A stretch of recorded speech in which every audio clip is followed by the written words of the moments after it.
Hey, this is Kevin Sullivan. You know me as the Taskmaster when I was at WCW and I was the head booker and wrestler. I'm going to give you a career interview for a company I've wanted to talk to for a long time.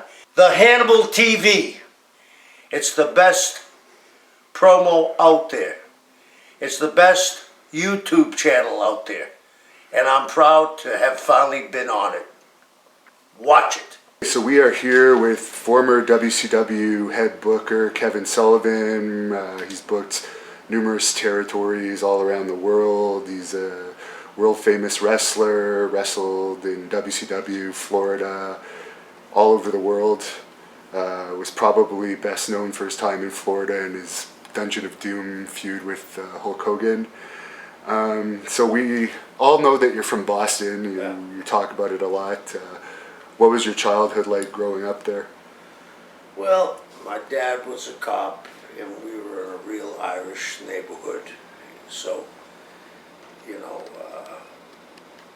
it was really a parochial neighborhood. So we did the normal things kids do, run the streets, play baseball, football, basketball. I wasn't great at basketball. And I wrestled amateur in the Y and the boys clubs. And looking back at it, I'm sure everybody looks back at their childhood and fond memories. So it was good. I had a good childhood. Did you watch wrestling at all growing up? Yeah, I did. And then it went off the air for a long time. When it was on the air, Killer Kowalski was the champion in Boston. The promoter was Paul Bowser. He was one of the original a year later, he was one of the original members. And it was a strange thing. They let him have his own championship for a while. And the guy that was the champion was also, in Boston, was also the champion in Montreal. Eddie Quinn had Montreal. So, and I believe the Tunnies still used the Montreal champion too. And it was very late when Montreal decided to use an NWA champion. Bowser caved in early and he turned the belt, his world belt, to the Eastern Heavyweight Championship. So, I mean, I got to see, when I was a kid, all the great ones: Buddy Rogers, Pat O'Connor, Edouard Carpentier, Haysack Calhoun, Yukon Eric. To me, it was fascinating when I first went. And then it went off of TV in our area because Bowser died and nobody, Barnett came in with his partner Johnny Doyle, and they closed the territory at a sellout and went to Australia. And if Vern tried to run it without TV, it didn't do well. There was a small group that was Tony Santos, and Tony Santos produced the Garvins, Pat Patterson, Les Thatcher, Dusty started there. There was a local wrestler who worked for Bowser for years, Frank Scarpa. He was a big draw in California and Montreal and Boston.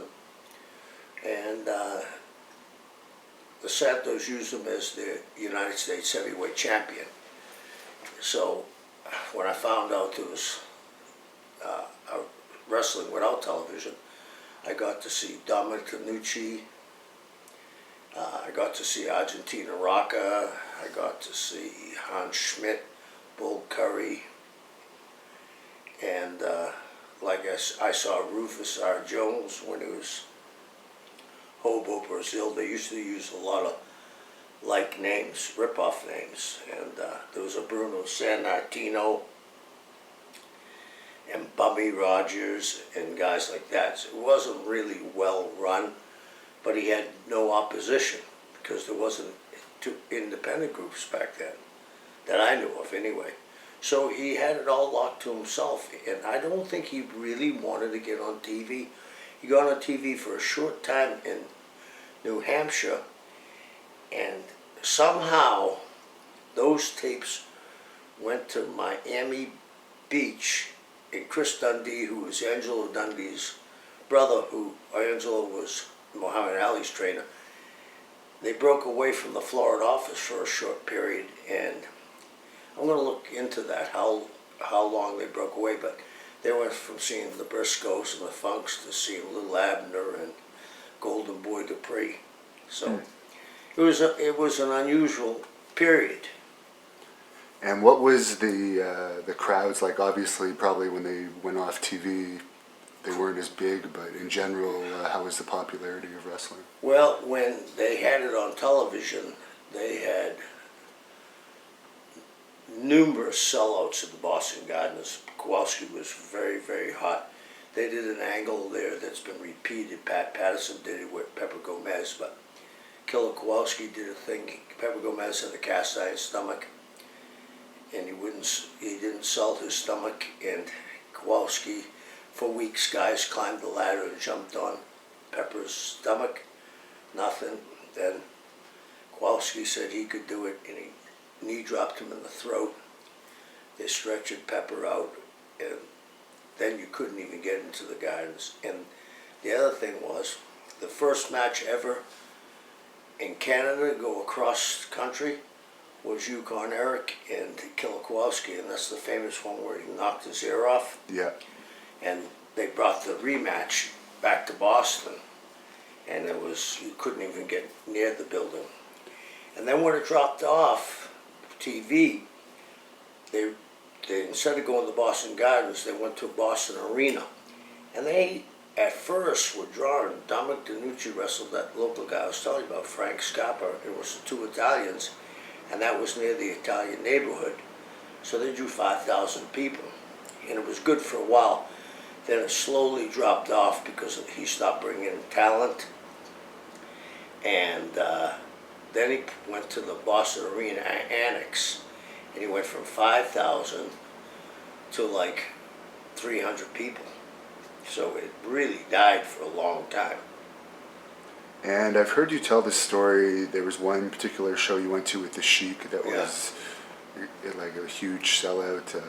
Could you just describe that for us? Yeah, at that time, and I think most people at that time thought wrestling was not always on the level, and I was one of them, because the guys back then would do some tag team matches, some silly spots where a guy get caught in the ropes, they get the partner and use him as a battering ram, and so I knew it wasn't all real. But the first time I saw the Sheik, I actually thought the Builder move with the energy, and he wrestled Spirisarion, who was like the number 2 or 3 babyface. And this is when Vince Sr. had it, and the Sheik destroyed him in like 3 minutes. It was like, whoa, what's wrong with this? And I thought, this guy has to be real. You know, here's the thing, the rest of it's fake, but this guy's real, you know, in his matches. So we've talked about it off camera that I still think people want to believe that somebody's a badass like Brock Lesnar is today. And, you know, I saw that Kurt just came back, and I think that match would sell out today, Kurt against Brock. You know, give Kurt a little run on TV before you put them together, and I think you'd have a great turnout. And what was so special about the Sheik? He's obviously one of the greatest wrestlers ever, but in your opinion, what separated him? He never broke kayfabe. He was the Sheik 24 hours a day. Jimmy Cornette talks about him and Bobby Fulton. When we were on the Great American Bash, I begged Dusty to use him in Detroit. And Dusty said, well, okay, we'll do it. And Jimmy and Bobby Fulton rather, saw the Sheik pull up. He waited till the first match.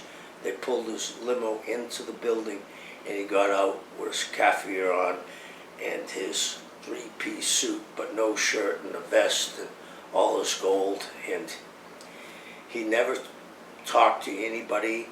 It was so crazy. He would have dinners at his house for the boys a couple of times a year, and the heels ate together and the baby faces ate in another room.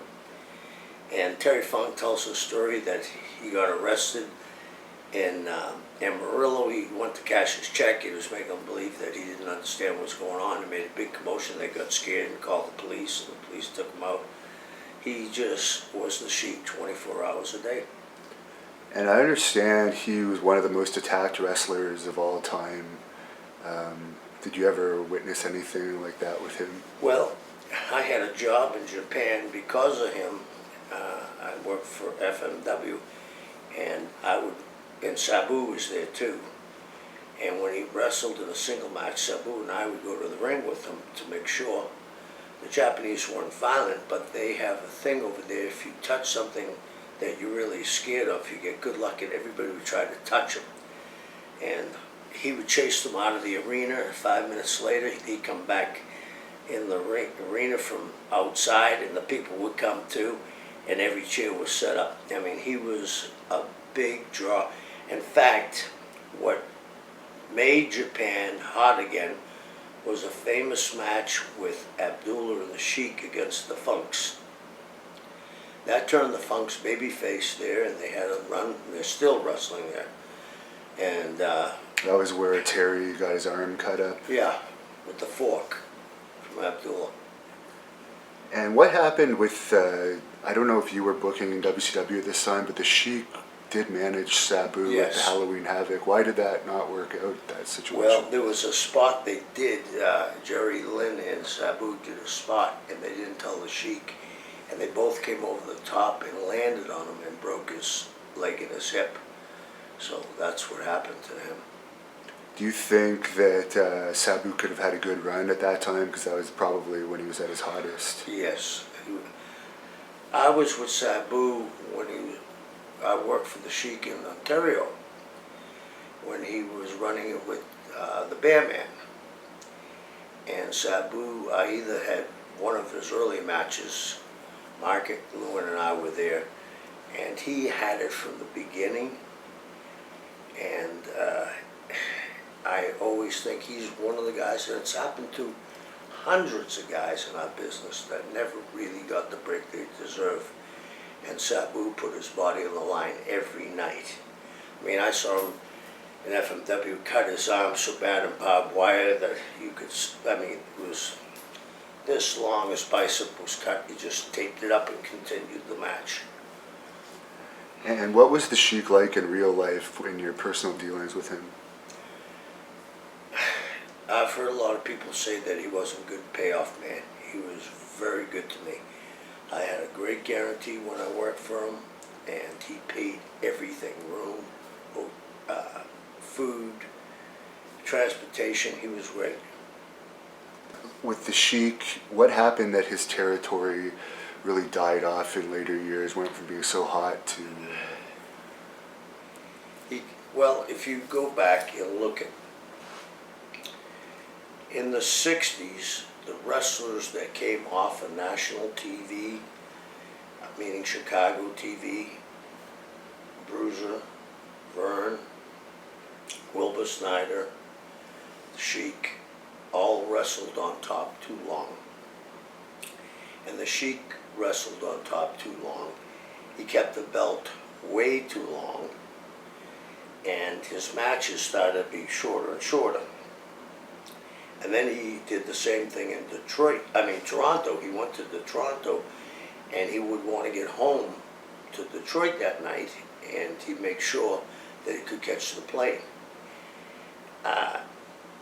The wrestlers themselves got caught into this program that they didn't, if they developed younger talent, they only brought them to a certain level to support their own asses, and didn't step away and give the younger kids a break.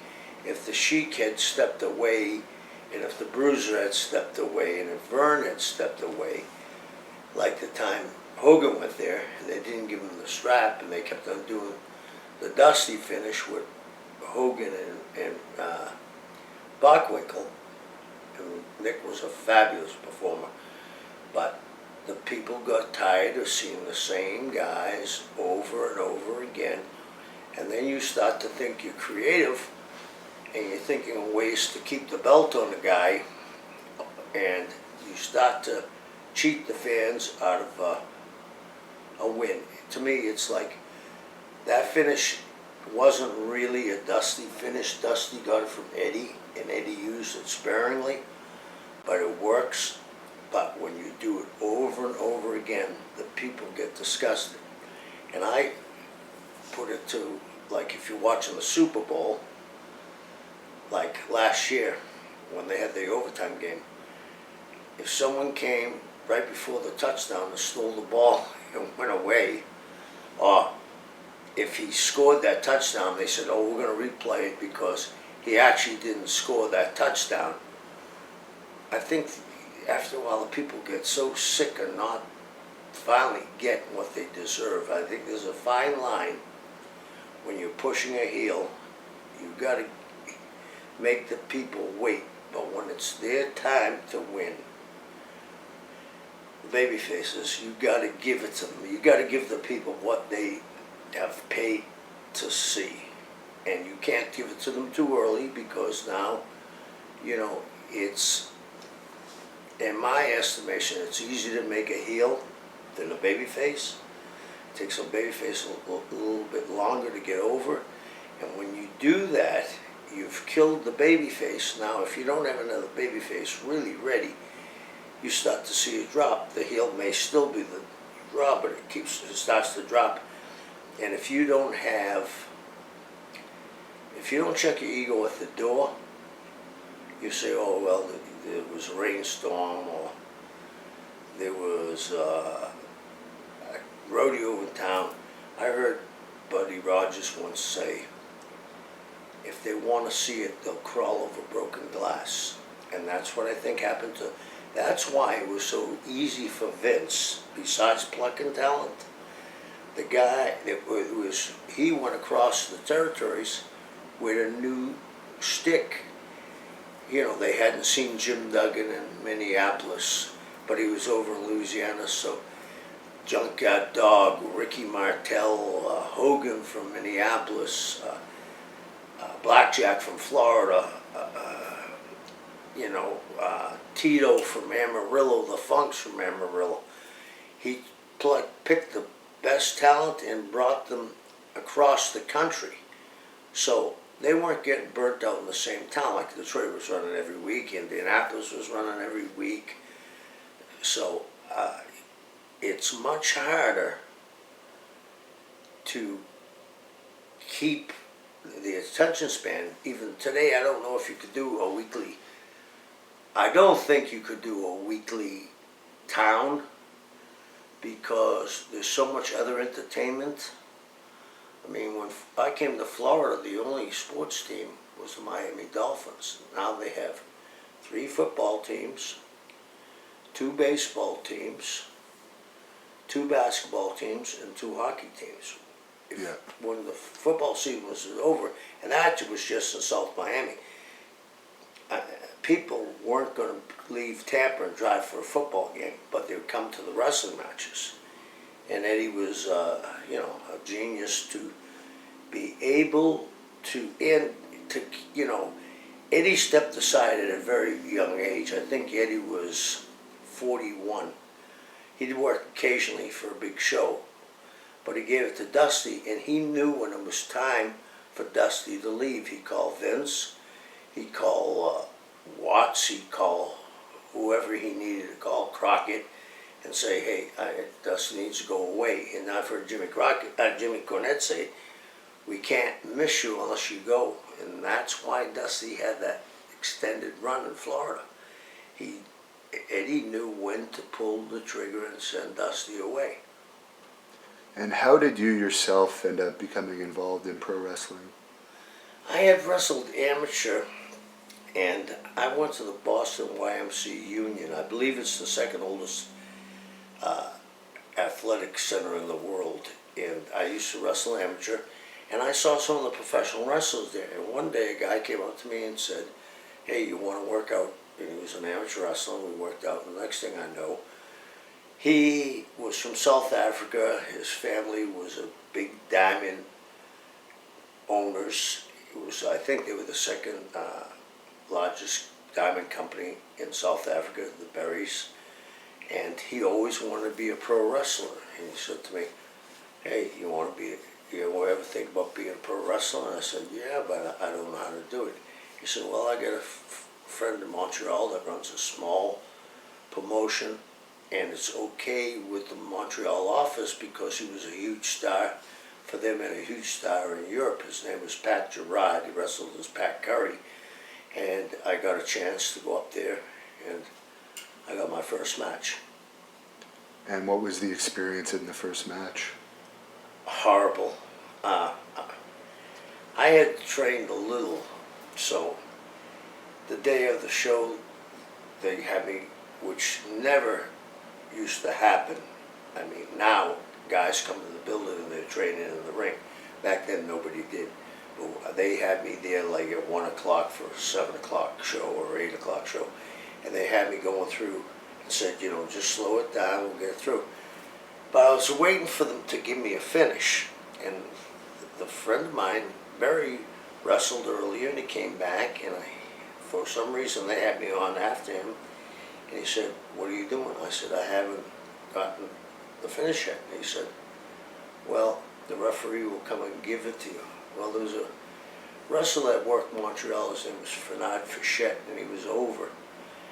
And they put me in the ring with them, and I'm sure I potatoed him a couple of times, and I know I potatoed him one time with a kick, and he rolled out on the apron, was standing on the apron and holding the ropes. Well, you know the deal where you slingshot somebody in? Didn't click in my head. I hit the furthest rope and came off at like 30 miles an hour and knocked him 3 rows back. And he said, "F this," and walked back to the dressing room. When I was left, and I'm jumping on the top rope, now I'm scared that I've blown my chance. I'm yelling, "Come back, come back, come back." He goes back to the dressing room. I don't know what's going to happen. And he grabbed the referee and said, "You didn't tell the kid to finish." It was like a half-ass rip. And he was furious. And he said, "This kid could have hurt me, or I could have hurt the kid." And that was my rude awakening to the wrestling business. So it wasn't, you had a bit of an easier way in than a lot of people, I guess, in those days. Yeah, but I didn't in this way. When I went down south, I went to Georgia, and I didn't go to Georgia first. I went to South Carolina, and they had opposition with TV. It was Dutch Mantel's brother.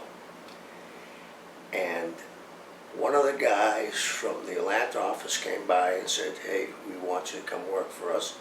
I went to work for Buddy Fuller for a while in Atlanta, but I was wrestling guys for 15 and 20 minutes, and they were old-timers.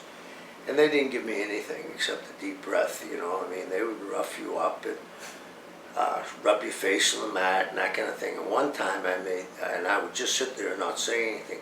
One time, for some reason, there was a guy named Dr. Timothy Guhagan who had been a pretty well-known star nationally, and he had retired.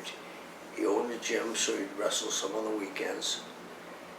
And I said, he used a sleeper for the finish, and I said, "Hey, does that sleeper really work?" So with about 6 seconds left to go in a match, we were going through. He put me to sleep, you know, and really put me to sleep. So it was hard because the business was a lot closed. I did luck out to meet the guy because he had wrestled. Now, other guys might not have the easy time as I did getting in, but once you got in, they were trying to run you out to see if you were going to stick.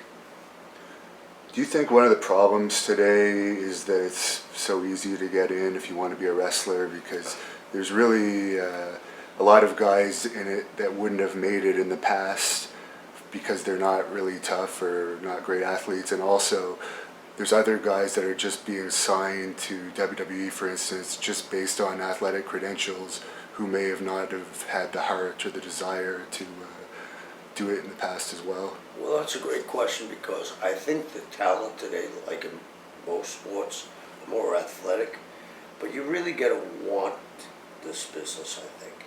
And you have to be, in my estimation, have been a wrestling fan. It's something you have to be passionate about. And if you're not passionate about it, I think it translates to your performance. I mean, I've seen guys that really didn't know anything about the business getting big pushes, and they really sometimes faltered because they didn't have the desire. Then I've seen other guys that maybe physically shouldn't have made it, that made it because they had the desire to succeed in the business. But the other thing that's missing in the business, when I was a kid, it was 3 or 4 guys to a car, and all we did was talk about wrestling. And the younger you are, the more stories veterans would tell you. There were more things they would tell you. Well, I saw that move you did. The drop kick shouldn't have been thrown in that position. The guy had nowhere to take a bump. You know, when you went over the top rope, it looked horrible. So we had a time to talk, and it was almost like analyzing in football as they watch game films. You know, we didn't have that back then, but we had guys watching the matches to tell you what you did wrong. And I was lucky enough to be around some very smart people. And I think you're right. You can have a flood of people coming in. And I think we're seeing this for the last 6 or 7 years when they do WrestleMania. They have to bring back The Rock, or they have to bring, you know, and... It's not the guys wrestling on the house shows. They're no. Headlining WrestleMania. Yeah.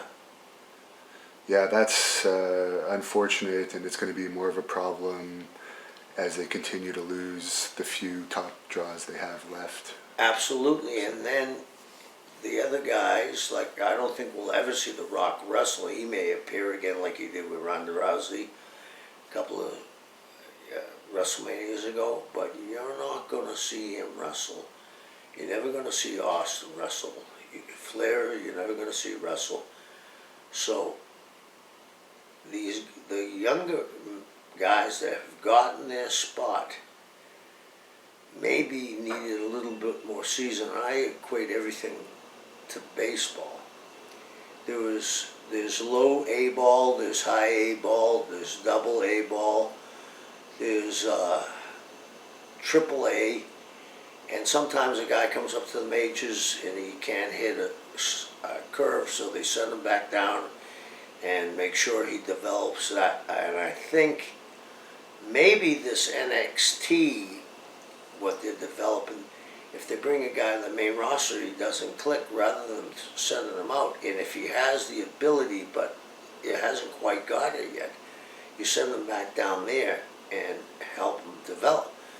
But everybody's trained the same, so the matches start to look alike.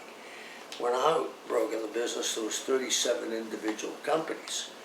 And when you watched the matches back then, I could tell, not knowing where a guy came in from, whether he came in from Georgia. In Georgia, they worked a slower style, a lot more holds, not many high spots.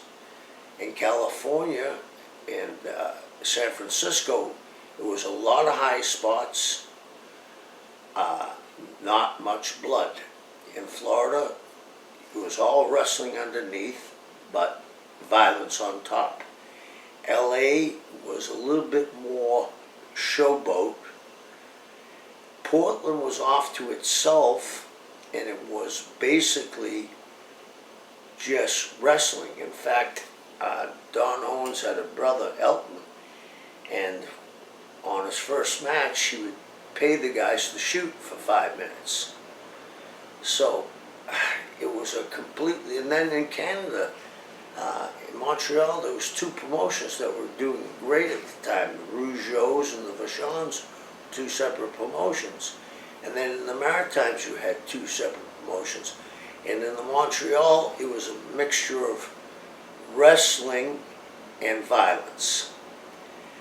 And in the Maritimes, it was more high spots, because the guys in the Maritime, most of those guys, when the territory closed for the winter, went down to the Carolinas or Florida to get away from the winter. So they would adapt, and Carolinas were similar to Florida, but not as much violence.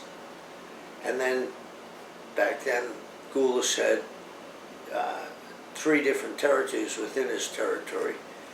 A lot of violence in Nashville, a lot of violence in Knoxville, but they used to use a lot of wrestling. And then in the Memphis end, you know, it was a little bit more character driven.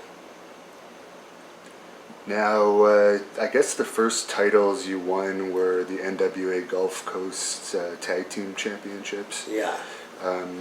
Was that a big deal to you? And yes, because Ricky Morton will tell you he learned from Ken Lucas. I was lucky enough to be Ken Lucas's partner. Jack Briscoe told me that of all the guys he ever wrestled, Ken was one of the top 5. Nobody knows much about Ken Lucas, but he was a huge star. He was the Dusty Rhodes of the Gulf Coast area. Taught Punky how to sell, and he made a fabulous comeback. And Punky tells me that Ken Lucas is the greatest babyface of all time. And he's pretty close if he wasn't in that era. And what did you take away from your experience wrestling in the Gulf Coast Championship Wrestling? Well, I took away that the babyface really needs to be down, and there has to be a hot comeback to get the people, and you have to tell a story. And there was a lot more storytelling in, I don't know, today the definition of heel and babyface is somewhat blurred, quite a bit blurred. So it's a whole different thing. But back then, here's the crazy thing. Back then, when a guy came out of the dressing room, they knew he was a heel from the dressing room where he came out of. If he was a babyface, they knew to cheer him. It was like almost Pavlov's dog, where you rang the bell and the dog salivas. Well, they booed you even if it was your first night in the territory because you came out of the heel side and they cheered you if you were a babyface. And I learned a lot from Ken Lucas just by watching. Besides us being tag team, he would wrestle Bobby Shane and Briscoe when he came in, and different guys. And I saw how he would maneuver the match, that he would dominate the match at the beginning by wrestling, and then slowly the heel would have to cheat. It wasn't they started the match punch and kick, because they had no issue and were supposed to be wrestlers. And then as the match progressed, the heel would cheat more, and Ken would get a little hot but wouldn't throw a punch. And finally the heel would do something, maybe give him a bump outside, and as Ken's coming in, step aside the referee, the heel, and kick Ken in the head as he's coming in and stomp him and take over, slam him, and Ken would go into the Punky Morton soul jump. And then when he came back, he'd have the people standing, and their timing was impeccable, because when they went for the finish, that was as high as they were going to get them. And they knew if they didn't do the finish then, they'd have to start the match almost all over again to get the people back. Because once you lose them from that high, it's very hard to get them back. But I learned that from Ken Lucas, and Punky certainly learned it from Ken Lucas. And how did you first end up in Florida Championship Wrestling? That's a funny story. I was Robert Fuller's tag team partner, and I had been there 13 months, and I was tired of the trips, and I was thought about going to Portland. They asked me to come. I sent some pictures, and then Robert came to me and said, I'm going to Australia, and Jim Barnett said, I can take you to Australia if you want. I said, wow, that sounds nice. Right before I was going to go to Australia, Buddy bought into the Florida office, and Robert and I went down there to be a tag team. And then when I got down there, things changed. Mike had broken into the business like a year before. It was just about the same time I did. And because Mike and I were similar looking, Robert's brother Ronald came in, so they kind of put them as a team, a brother team, and put me and Mike together. You know, we had similar athletic backgrounds, so it worked out for me, and you know, the rest is kind of history for me. Is it true that Eddie Graham would fly his plane drunk from time to time? Yeah, yeah. Eddie was at one time, and then Eddie was sober for 13 years. But I mean, the Funks told the story about when he flew underneath the Skyway Bridge, and he was drunk. So, I mean, Eddie was a daredevil. Eddie only went to like the 5th grade, but he was a pilot. He was a captain of a boat, and he was a brilliant man in the wrestling industry. But like the rest of us, he had some demons, and he got cured of the demons or stopped anyway for 13 years. And me, Kern, and Mike were on a boat one day with Eddie, and we were fishing, and we were shotgunning beers, the three of us, and he said, "Let me try one." And he shotgunned the beer. Now, I don't know if he had been drinking before that, but that was the first time I ever saw him take a drink. And then, you know, progressively, it kind of took back over on him. And why did he die, do you think? What was there's so many stories that circulate. So many stories, and I think there's a little bit of truth to all of them. He got caught up with the wrong people. Sometimes smart people can think they're the smartest and no one can con them. Well, he got caught up with a con guy that got into the political scene, that had somebody in the planning department that told him, buy this property because I-4 is going to be extended. If it wasn't I-4, it was 495, can't remember. And when that happened, Eddie had dumped a lot of money into it.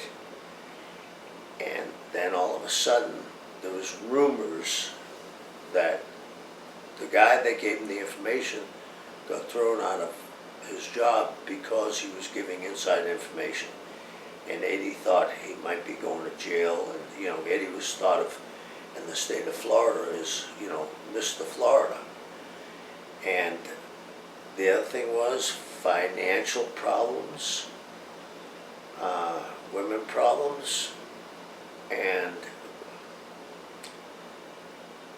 there's a lot going on. Yeah, and he might have had health issues because Eddie's physique changed now. Could have been from the drinking, but it's a sad thing. And it ran in the family. A lot of people don't know this. Eddie's father committed suicide. Eddie committed suicide. Mike's son committed suicide. I just found out Eddie's brother committed suicide, but he had terminal cancer. And then Mike, so, you know, there may be a suicidal gene or depression. They found out there's a depression gene, so. It didn't get a huge amount of mainstream publicity when Mike killed himself. Right. Did you have any insight into what was going on with Mike since you were close with him? It was a funny thing that happened. Mike and I had been very close at times. When I was tag team with Mike and we had to lose, I would be the one that took the fall. And Mike didn't like that all the time, but he was going to be there. It was going to be his company someday.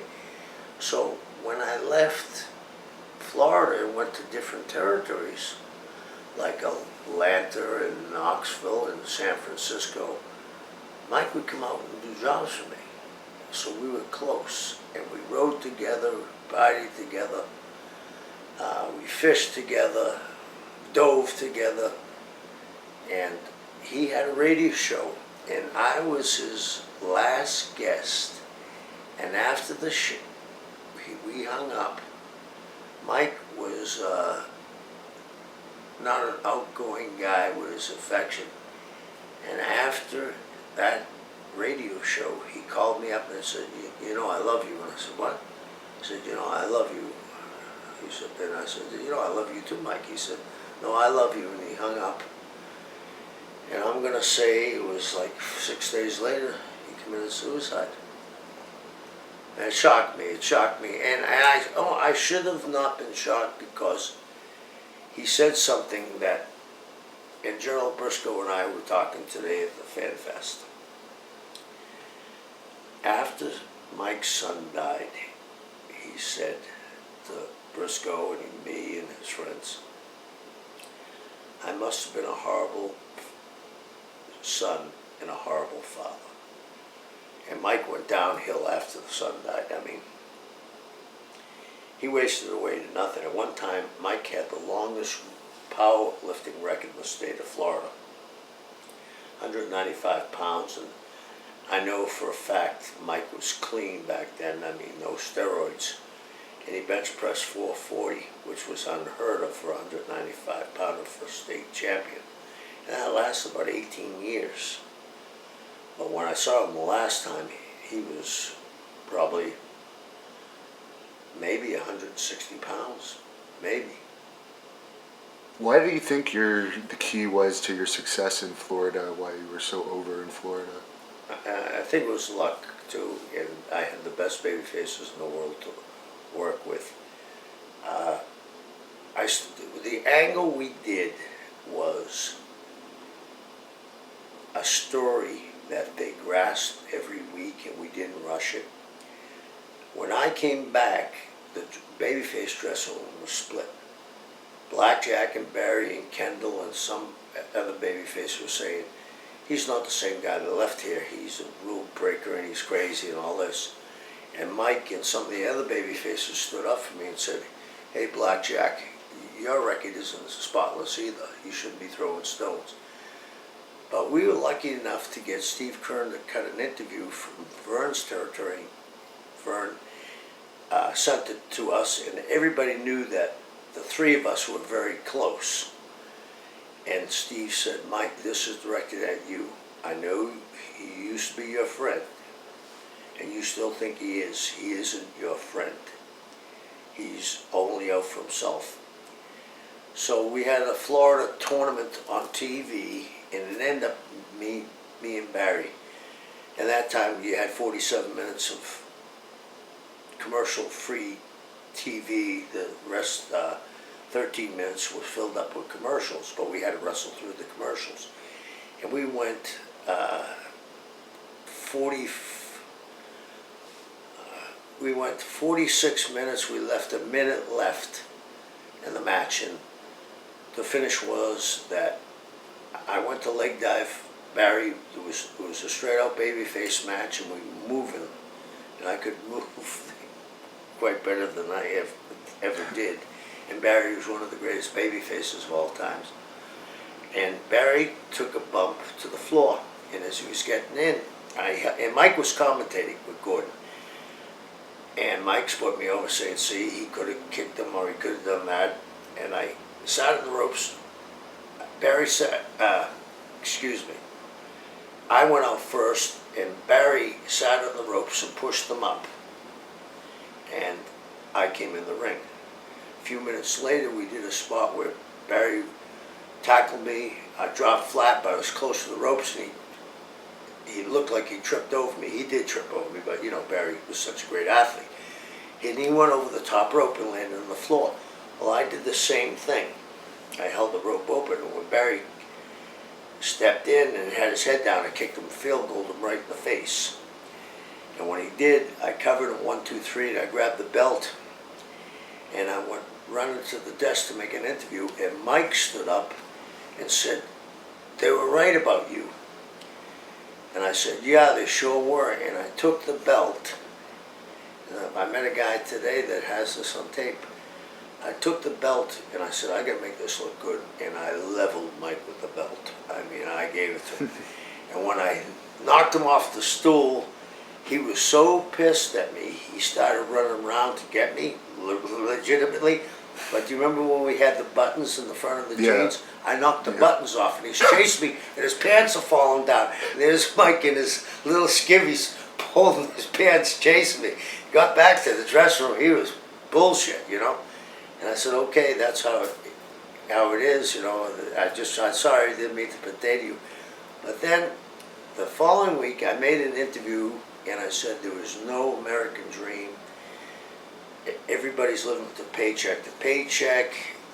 We had gas shortages. The country is in chaos. We just have come off a war, where we didn't win for the first time. And unbeknownst to me, after I got to that interview about There's No American Dream, Dusty came out and got a real scathing interview on me. So MTV had first started then,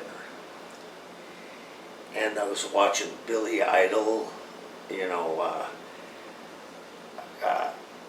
Michael Jackson and Thriller, Ozzy Osbourne, Alex Cooper.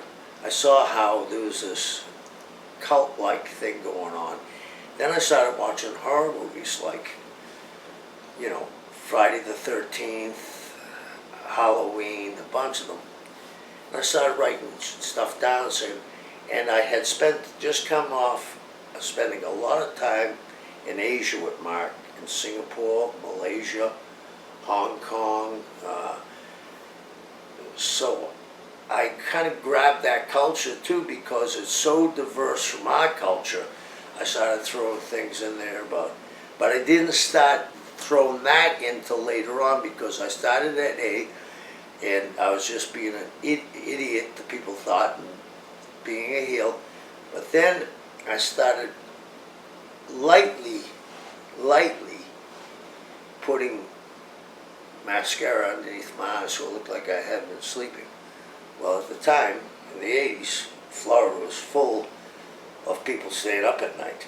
And I would be doing my interviews and saying, I'm going to get you, Dusty, or whoever. And then in the interview, I'd turn and say, yeah, I see you in the LTD. You're not going to catch me. And then I'd go back to my interview.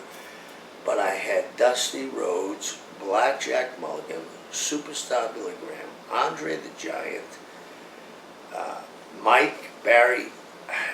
I had the greatest baby faces in the world, and they were kind enough to say, okay, let's see if this can get over. And they were the ones that got it over. Plus, I saw Gordon's son today, and I said, your father got me over as much as the baby faces, because Gordon was a guy that treated wrestling like a sport, and he would say, there's no need for this, there's something wrong with him, something's changed. And he just kept on playing on that, there's something that's changed in him. And we started the thing, and then it went from one step to another. And then I had Jake Roberts, young Jake Roberts is my partner. We did the famous angle, Loser Leave Town, Dusty, and me in the cage in St. Pete, and Santa Claus, who is Jake, gives me the atomizer, and I put Dusty out and beat him 1, 2, 3. And at first, it was like no noise. Well, when they opened up the cage and I got through, the garbage started coming down. It was like the famous thing where Hogan turned. Yeah. It was that kind of heat. It was white heat. They started throwing stuff at me. Funny story, it's the funniest thing I've ever seen. Jake and I heading back to the dressing room, and St. Pete had balconies. And the first balcony was about 12 feet in the air. And I'll never forget, this guy yelled at Jake, F Santa. And he jumped onto the balcony at Jake. And Jake just stepped out of the way, and he landed on the floor and broke his leg. I mean, it's crazy, right? It was that kind of heat, because they were sure Dusty was going to beat me like he beat everybody else, and off he'd go, and then the Midnight Rider appeared, and we did things like that. But, I mean, I saw some crazy stuff there in Florida. I had a group of fans in Orlando. The only fans I had in Florida. A group of young guys in Orlando. In Orlando we wrestled at A. Graham Sports Stadium, and this wasn't Orlando as we know it today. This was on the edge of the town, really pickup trucks, gun racks. It's still like that on the edge of Orlando, actually. Okay. I made a wrong turn the other day. Okay, so you know what I'm talking about. Yeah. So these guys... It's like Deliverance. Exactly. So these guys started cheering for me. It lasted 2 weeks. because Mark and I used to, if we were on last, we would wait till the parking lot was cleared because we didn't want people to see us. Because we traveled everywhere in our robes also, we lived our gimmick. And we coming out and we see the kids and they're laying on the ground and their van is on fire. And I said to Mark, we better get out of here because the police are going to be here and wonder why this happened. So, I mean, it was because of Dusty and Blackjack. It was basically, it was good versus evil. I mean, the oldest story in the world. And then I was lucky enough to have Mark. Mark was an incredible worker, an incredible babyface. Vince Sr. said he was the greatest babyface he ever had. And when Mark turned heel, it isn't the same effect, but when he turned heel in Texas, after being such a huge babyface and snapping from, and I stole a little from this from Mark.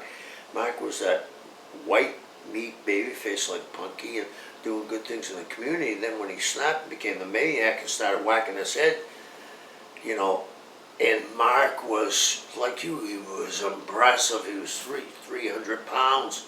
And then I conjured him up from the sea. Well, I didn't start my character conjured him up from the sea. That was, I started at A, and by the time I conjured Mark up from the sea, we were at S.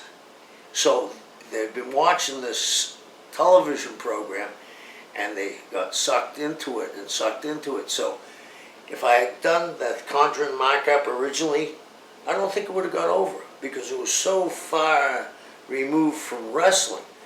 But we did it step by step by step. And a lot of that was Eddie's influence, not my character, but how to build it. A lot of it was Dusty's. And like a guy that doesn't ever get credit about being a genius is Blackjack Mulligan. I mean, the first time I got to be a heel after I did that promo I talked to you about Dusty, I was booked against Mulligan in Orlando. And we had separate dressing rooms back in Orlando, but you couldn't see it. There was a wall. And Dust called me over because I was wrestling Jack in the Sun in Maine. And he said, Jack, I think we need to do a DQ tonight, and we'll start the angle this way. And Jack said, if we're going to do this, he's going to beat me, and you're going to try to make the save, and he's going to leave you laying, and he's going to leave Barry laying. And, you know, you're a great friend of Superstar Billy Graham. So when we got to Superstar, he did some of the greatest interviews of all times when it was still pictures him laying in the desert purging himself from me. So I had this group of baby faces that Dusty had been the NWA champ. And Barry was going to be the NWA champ until he had a falling out with Dusty. Superstar is Superstar. He was the WWWF champion. Biggest mistake that company ever made was not turning him babyface. And Mulligan had been the U.S. heavyweight champion. So I had, it was almost set up perfectly for me. I couldn't have chosen the baby faces any better. And I had Mike too, so I had, and Mike was very cognizant of the fact that he was never going to be champion. He knew his role, and he would give me a different type of match. I'd have to wrestle a little bit more, but he would give me 75% of the match, and he said he could sell. He could sell. Rick Flair says about him too. Rick Flair says some of the best matches he's ever had in his life are up there with Steamboat's with Mike. Mike was an underrated guy because he wasn't big. Right. And I already know the answer to this question, but you mentioned Jake the Snake was in Florida. Yeah. Jake has said that getting hit on the head with the guitar by the Honky Tonk Man caused all of his drug issues. But did you notice back in the Florida days if Jake had already begun his partying ways or not? I think at that time in Florida, everybody was starting to dabble. I mean, it was all over the place. I mean, the town was hot. I mean, we had a lot of strange people coming to the matches with gifts. So I don't think the guitar set Jake off. No. And what was the party scene like? Was it as bad as like Scarface and some of these movies portray in Florida? Without giving the guy's name, and the guys in the business going to know who I'm talking about. They fired 37 cops one time, okay? And we had a big show, and the Junkyard Dog had come in, Jake was there, I was there, and this was, Dusty was out of town, and when Dusty was out of town, I would give the finishes, and so the cops came to me and said, we see all these wrestlers. It was in the Miami Beach Convention Center, and back where our dressing room was, down the hall was this long bathroom where it had a metal ledge over the sinks, you know, those old men. And the cop says, we're seeing a bunch of wrestlers going down that bathroom with that guy. I said, I don't know anything about it. They said, let's take a walk. And as we're taking the walk, they said, you're trying to tell us you don't know what's going on here? I said, no, I have no idea. He said, well, do you want us to start going through bags? I said, uh-oh.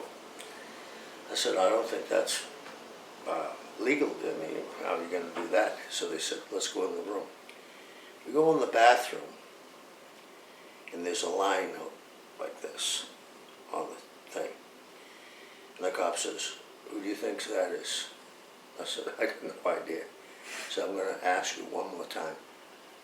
Oh, we're going to go search bags. Who do you think it is? And I'm saying to myself, so hopefully no one has anything in the bag, and if they do, I don't think they can search it. I'll play hard ass. I said, I have no idea.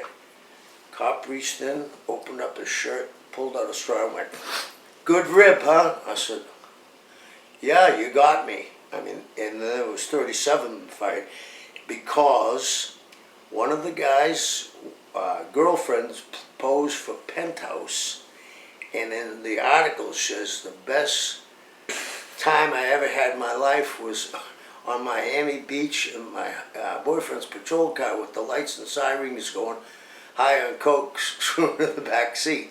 So yeah, it was like Scarface back then. Miami was built on drug money. Yeah. Yeah. I mean, you've seen the documentaries, Cocaine Cowboy. That's how it was. I mean, it was. I mean, remember that Time magazine came out and said it was actually good for you.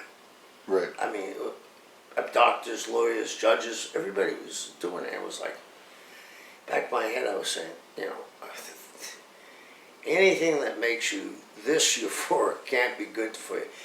And some guys got into it, and not everybody got into it. But I think most of the guys had dabbled a little.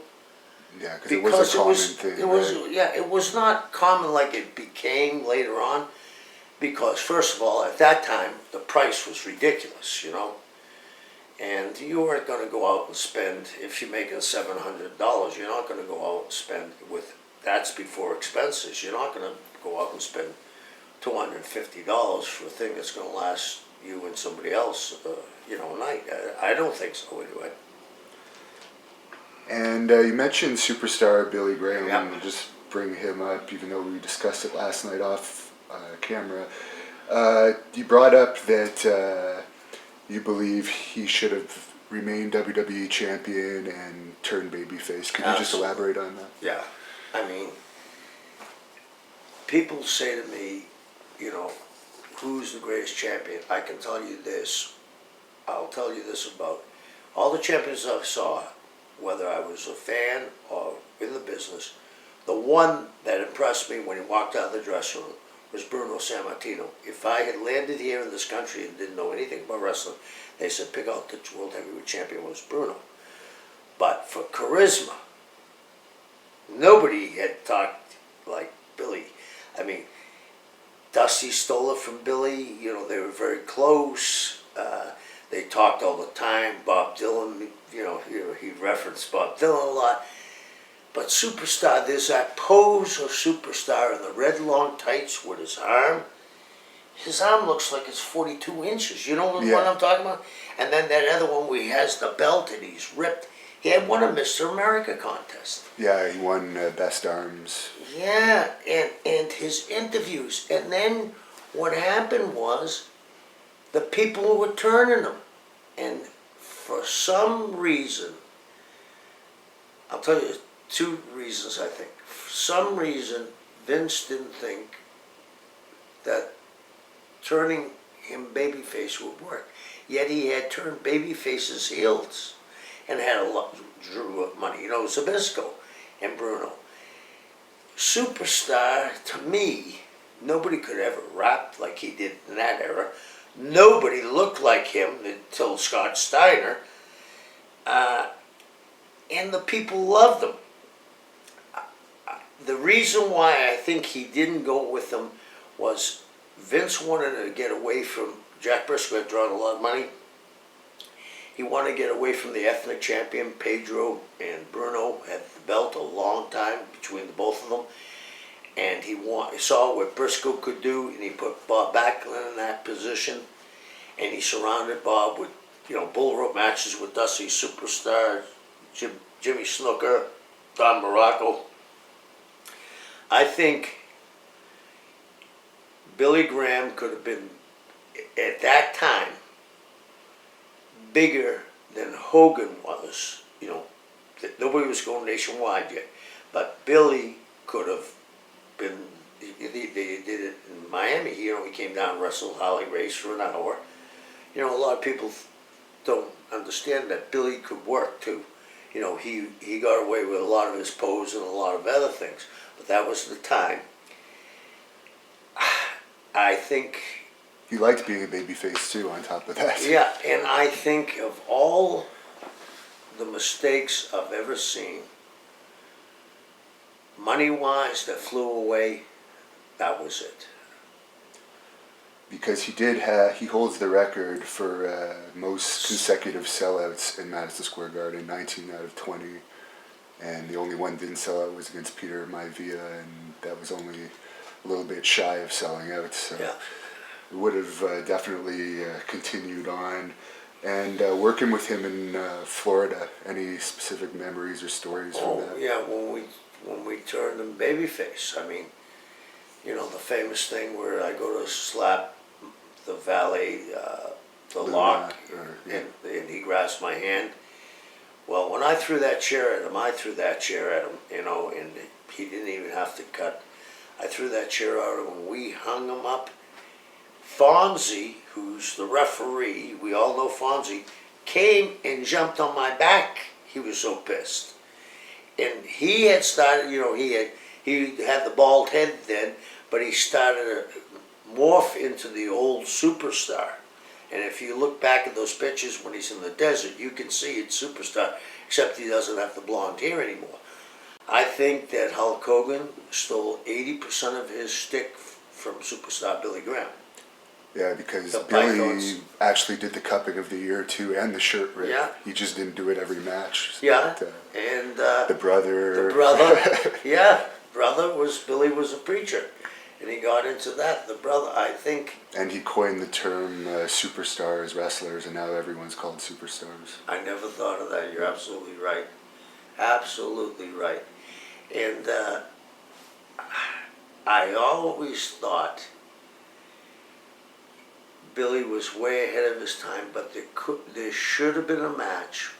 Just think of the poster, him versus Hogan, face to face.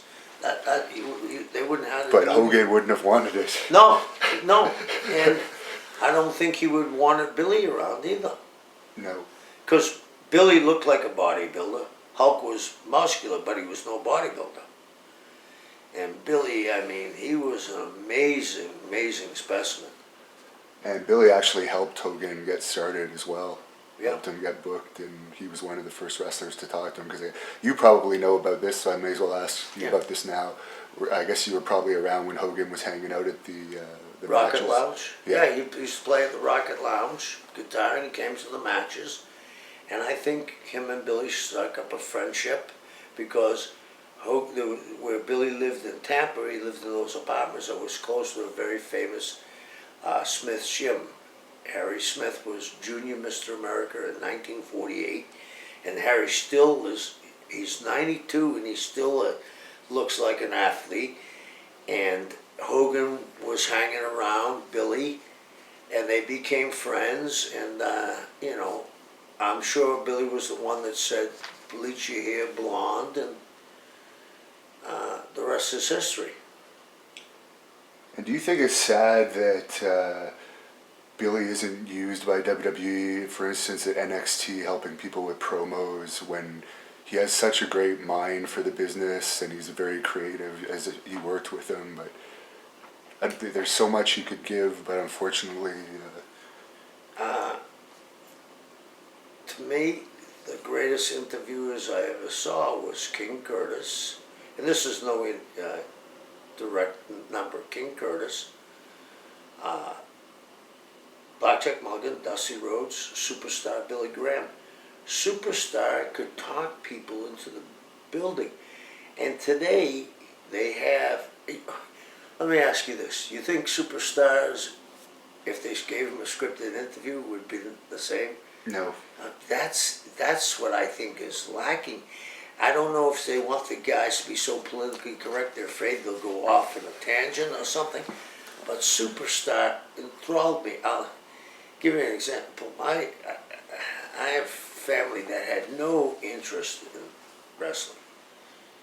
But when he came, they had never seen a specimen like him, and they didn't even go to the matches, but they tuned in to see him talk. And I don't care how you get the asses in seats. That to me is good worker. Guys can be the greatest workers technically, but if you don't put asses in seats, and you said he sold out 19 out of 20, that doesn't happen overnight, you know what I mean? And I'm sure that half the matches that he sold out, he was a stone heel. Then you started to see, by the time he got to Peter, he was the baby face, you know, and he was just, I could see how a guy could go in depression with this, that he's so talented that they don't use him. I don't know why. I mean, we're sitting here today, and I mean, people say, well, we don't hear the interviews anymore. You know, The Rock made a great interview. Austin made a great interview. I don't see those same interviews. I mean, I think Cena's done a wonderful job being the face of the franchise. It looks like Roman Reigns is going to be the next one. But they don't have that interview that Billy once had. I think the other problem with the interviews and characters in general, though, is that the wrestlers themselves these days are more politically correct people, whereas in your prime, like, Piper's pretty much legitimately crazy. Yeah. Flair, I'm sure there's parts of your gimmick that's similar to you. Yes. Billy yes. Graham is very similar in personality to his character. Yeah. But a lot of these guys are just playing video games when they're not wrestling, and I'm not saying anything's wrong with going to university, but most of them have been to university, well educated, whereas Right. in the older days, they were more guys that couldn't get jobs anywhere else, as I think Terry Funk has said. And coming from Terry, you know, Terry's still around and he's still wrestling. In fact, he's wrestling PCW in January, and the characters, Terry's character is Terry Funk. It doesn't vary that much. Dusty Rhodes' character was Dusty Rhodes. And Superstar, and Blackjack, and guys like, and Piper, like you said, he legitimately.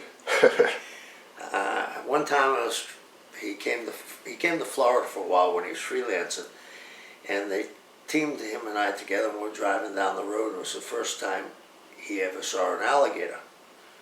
You know, I hope Peter doesn't get on me telling this story, but I think the statutes of limitations have ran out. He said, stop the car, stop the car. We were on Alligator Alley, where all the gators, you know, cover from Tampa to Miami. I didn't know what he was going to do, take a picture, because as I stopped the car, he said, open the trunk, open the trunk. He opens the trunk and takes out a .45 Magnum and starts shooting at them. I thought, whoa,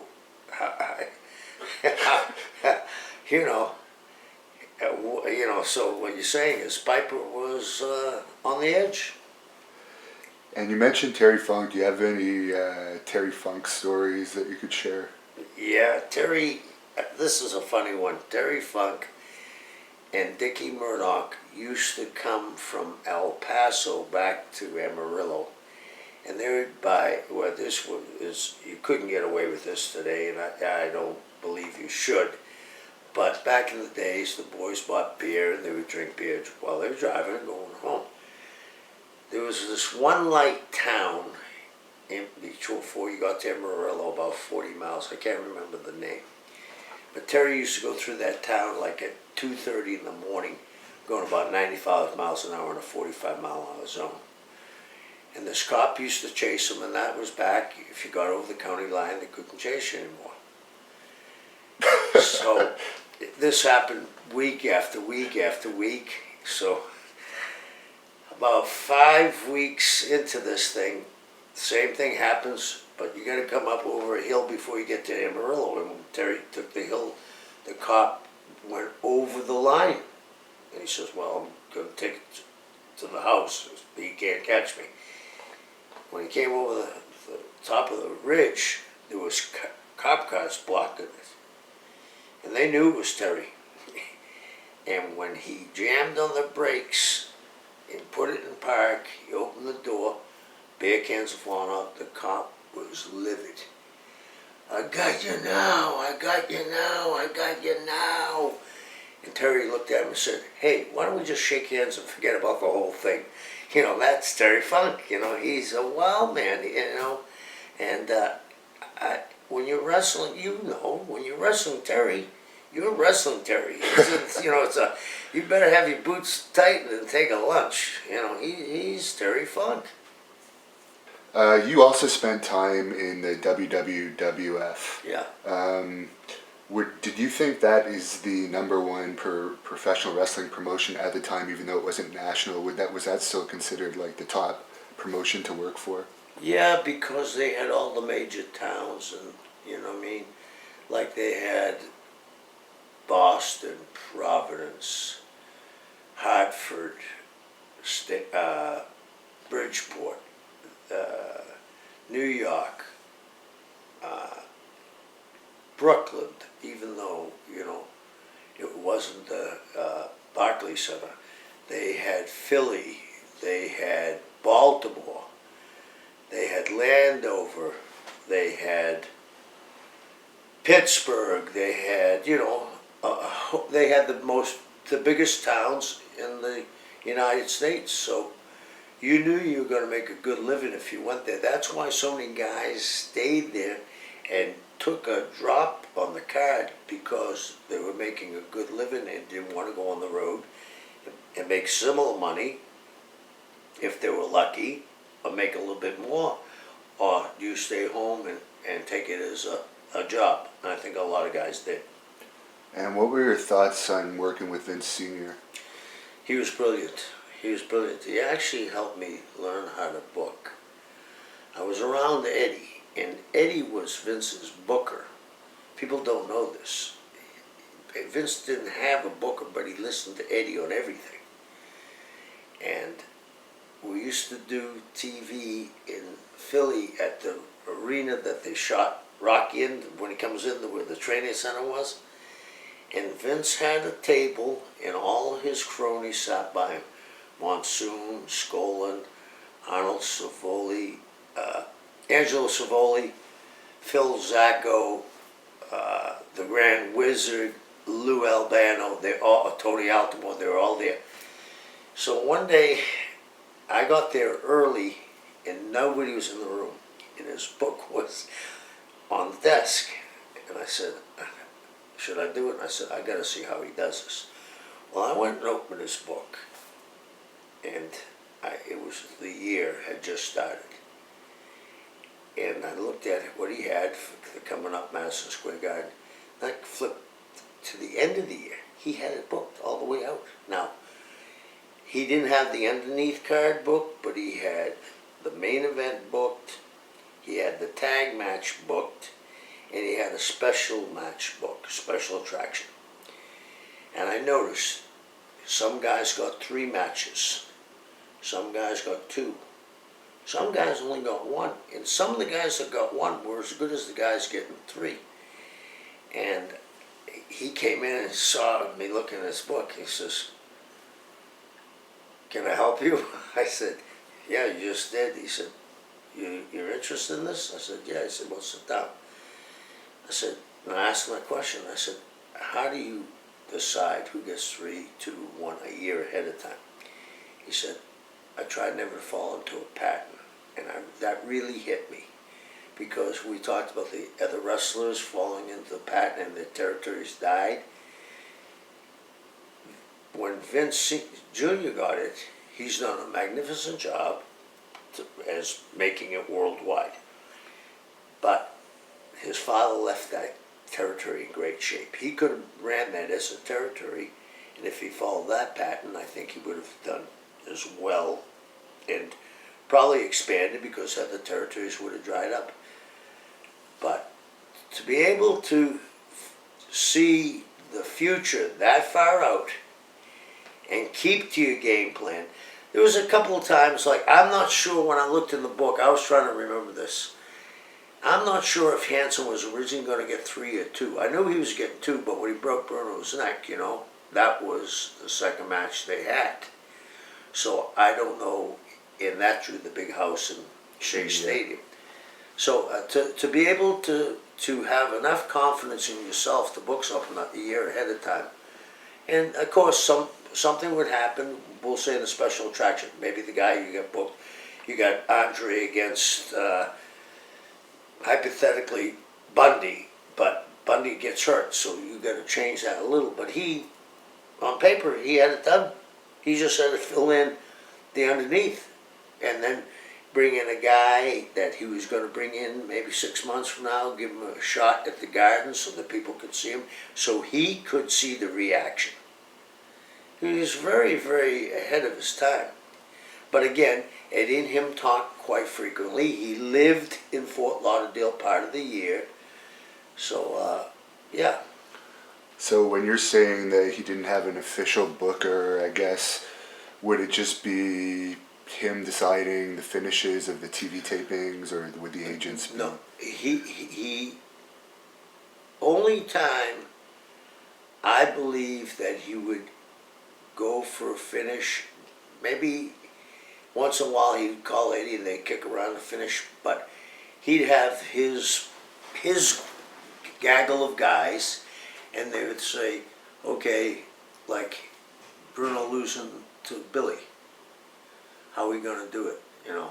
And it's going to be Baltimore, let's not do it in New York. You know, they're smart like that. Let's not do it in New York, we don't have a riot, and let's put his feet up on the ropes, and we'll do something that we can come back with. He cheated Bruno out of it. So, yeah, I don't think he came up with all the finishes, but he would give them a direction and they would come up with it. And last night you were mentioning that Steve Kern was originally going to be possibly going to have Backlund's spot. Yeah. I guess it was Eddie Graham that told you that? I was there in the office when the phone call happened.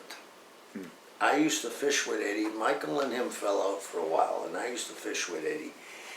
And it got to be a little bit uncomfortable. I've told the story before, because sometimes he would fly me to the town, and Mike wanted to drive. And so we were going to go fishing. It was a Tuesday, because I was in Tampa, and we were going to go deep sea fishing. He had a big fishing boat, a striker, you know, the magnificent boats. And he was on the phone to Vince, and he waved me in. And this is when Vince wanted an All-American boy. He said, hey, I saw the tag team, and Kern and Backlund were tag team partners. And he said, I like that Backlund. And Eddie said, well, Kern's been working longer, and his father was a prisoner of war, and there can't be much more All-American than that, and if you ever wanted to pull something out of the hat, you could have that in the background. And he said, no, I'm going to go with Backlund. And Eddie said, I think Kurt would get over better. And he said, no, I'm going to go with Backlund. And Eddie said, well, I'll bet you $100 you're going to decide someday to go with Kurt instead of Backlund. And I don't even know if Steve knows this story. And he said, no, I'm going to make Backlund draw. And he did. Because he had Superstar and Dusty underneath. I mean, he built the card around it. Bobby did a hell of a transition. But to this day, I still think Superstar should have turned babyface. And the one he should have turned against, they had done it so many times in tag teams, the babyface turned against the other babyface. Koloff in Superstar would have drawn a ton of money. One of former WWE. Yeah, that was Billy's idea. He wanted Koloff to turn on him. That was how he wanted to switch. It was. I mean, I didn't know that, but that was made. I mean, you could see that. You have a Russian, and then you have Superstar talking, and Ivan doing the with the manager talking. You know, and I kind of think he should have done it at the time. Ernie was Billy's manager. Yeah. Ernie Grand Wizard could have got involved in that finish and been with Koloff. Yeah, that's true. You know, and he could have talked for Koloff. Yeah, that's very unfortunate that didn't happen. Yeah. And you also worked for Georgia Championship Wrestling. What was working for that company like at the time? Well, it was nationwide. Bunhead had come back from Australia. And I was on the first time they went outside of Atlanta when we went and invaded another territory, but it wasn't an invasion. We were going to give, I'm not sure of the percentage, but they're giving the Sheik a percentage of towns he wasn't even running. And I mean, it was crazy how powerful that TV was, and Tommy Rich was on top. And if you look at Tommy, you'd say, oh, he couldn't draw that money, but it was like the Beatles came, you know what I mean? Girls would throw their hotel room keys at him, and that showed me how powerful, and I knew it, but that really showed me how powerful TV was. And Barnett, didn't you say that Tommy Rich, you never saw anyone over with the females as Tommy Rich? Yeah, never. I mean, the young girls wanted to be with them. The older women wanted to mother them. It was crazy. It was crazy. So was Ole Anderson booking at that time? Yeah, he was. You know, and Ole gets a bad rap sometime because he's damn near impossible to get along with. And he would make mistakes and not admit it sometimes. And you had to stand your ground with Ole. I mean, not physically, but mentally, because, you know, you couldn't let him run roughshod over you, and he would try to do it. And I kind of think that's why Tommy Rich originally left and went to Tennessee, that Ole started to push Tommy, not, when I say push Tommy, I don't mean push him on the guys. They kind of started getting under Tommy's skin. No matter what Tommy did, he could sell out the Omni, there was no compliment. And it's still an athletic event, so entertainment athletic, you want when you sell out a building, someone say, hey, you know, thanks for the house, great job. And it didn't come, and I think Tommy did that vindictively, and it backfired on him. And Bill Watts came in here and there to book Atlanta. Was he ever around when you were there? I had a very short time he came in, and he did a good job when he came in, but Bill, right away when he came back to WCW, I knew he wasn't going to make it because he had made enemies early when it was Georgia Championship Wrestling. When I say enemies, he made it in the CNN Center with people. You know, he was Bill Watts. He's gruff, he's aggressive, and he sometimes, what's the word I'm looking for? Sometimes he's abrasive. So you can't do that in a business environment. So he was not meant to be in a corporate environment. And how did you personally like dealing with him, if you ever dealt with him? Yeah, I dealt with him in Florida. Oh yeah, because he would come in with Eddie, help Eddie out too. And he was booking there in Florida, and I look back at it, he said he got his PhD from Eddie, but he worked, look at the places he worked. Vince, Shires, Jim Barnett, and Eddie, almost the same school of Dusty. So he came into Florida and he had a pretty good run, but that's when he could buy into the Oklahoma territory. So he was there probably 6 months. He was there with the big Dusty turn with Park Song and Gary Hart. So I gotta say he was successful in Florida, big time. Is there any like weird thing that you ever noticed with Bill Watts in your dealings with him? Because apparently there's stories like he would urinate off of the CNN center. I heard that story too. I mean, that's what I'm saying. He was Bill was a cowboy. He should have been in the plains of Oklahoma rather than in the CNN center. And Bill could bully people, but sometimes there were some guys he couldn't bully. There's a guy called Tony Charles. He's a guy that doesn't get his, he's one of the first Brits to come to the country. And I was lucky enough to be around Tony a long time. And he threw the best drop kick I've ever seen. And Tony was an amateur wrestler like yourself, but I never knew this until lately. I was talking to Agent Street. Tony won the British Games twice, I think. That's a prestigious thing in Europe, the British Games. Yeah, what is the Commonwealth? Yeah, the Commonwealth and British. Yeah, okay. Yeah, so he won both. And Watts was giving Tony some crap about being late, and he said, I should smack you in the head, Tony. And Tony said, don't even think about it, Bill. And Bill's face went woo, And Tony was maybe 80 pounds lighter than him, but he was a buzzsaw, You weren't going to talk to Tony that way. And the same thing with Orndorff. He wouldn't have talked to Orndorff that way, Bill thought he had to bully people to get things done his way, which was completely different than the other guys I worked with. They would finesse you to do whatever you felt. If they asked you to do something, you couldn't turn it down. So you also worked the Memphis territory. What are your memories of working there? I came in there and it was down, and Jarrett came to me, Jerry, and said, what do you think's wrong? I said, the baby faces are going over.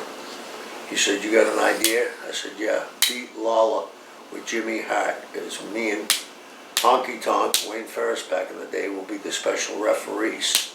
We'll really screw them. And they drew about 15 grand that night. And then I said, we're going to beat Dundee too. And I remember that night when they drew the 15 grand, I said, you got to beat Dundee tonight, and we'll get Lawler next week. So we beat Dundee, and he came in, and I remember Bill and I are friends, and he said, just killed the town. And he said, this is babyface territory. And Jimmy Hart went out and did an extraordinary job of promoting the towns on the local radio. We did 37 grand the next week. But they fell back into that pattern of baby faces going over. And I understand where Lawler was, but this is the pattern that I've never liked. You're a baby face, you're a heel, you're a baby face, you're a heel. And in my heart, I think that if you turn that many times, the people lose interest in you, and it makes it harder for you to start doing angles because they're thinking, oh, is he going to turn one way or the other again? And I think they fell into a pattern. And the other thing, they had a little bit of comedy, a little bit more than a little bit.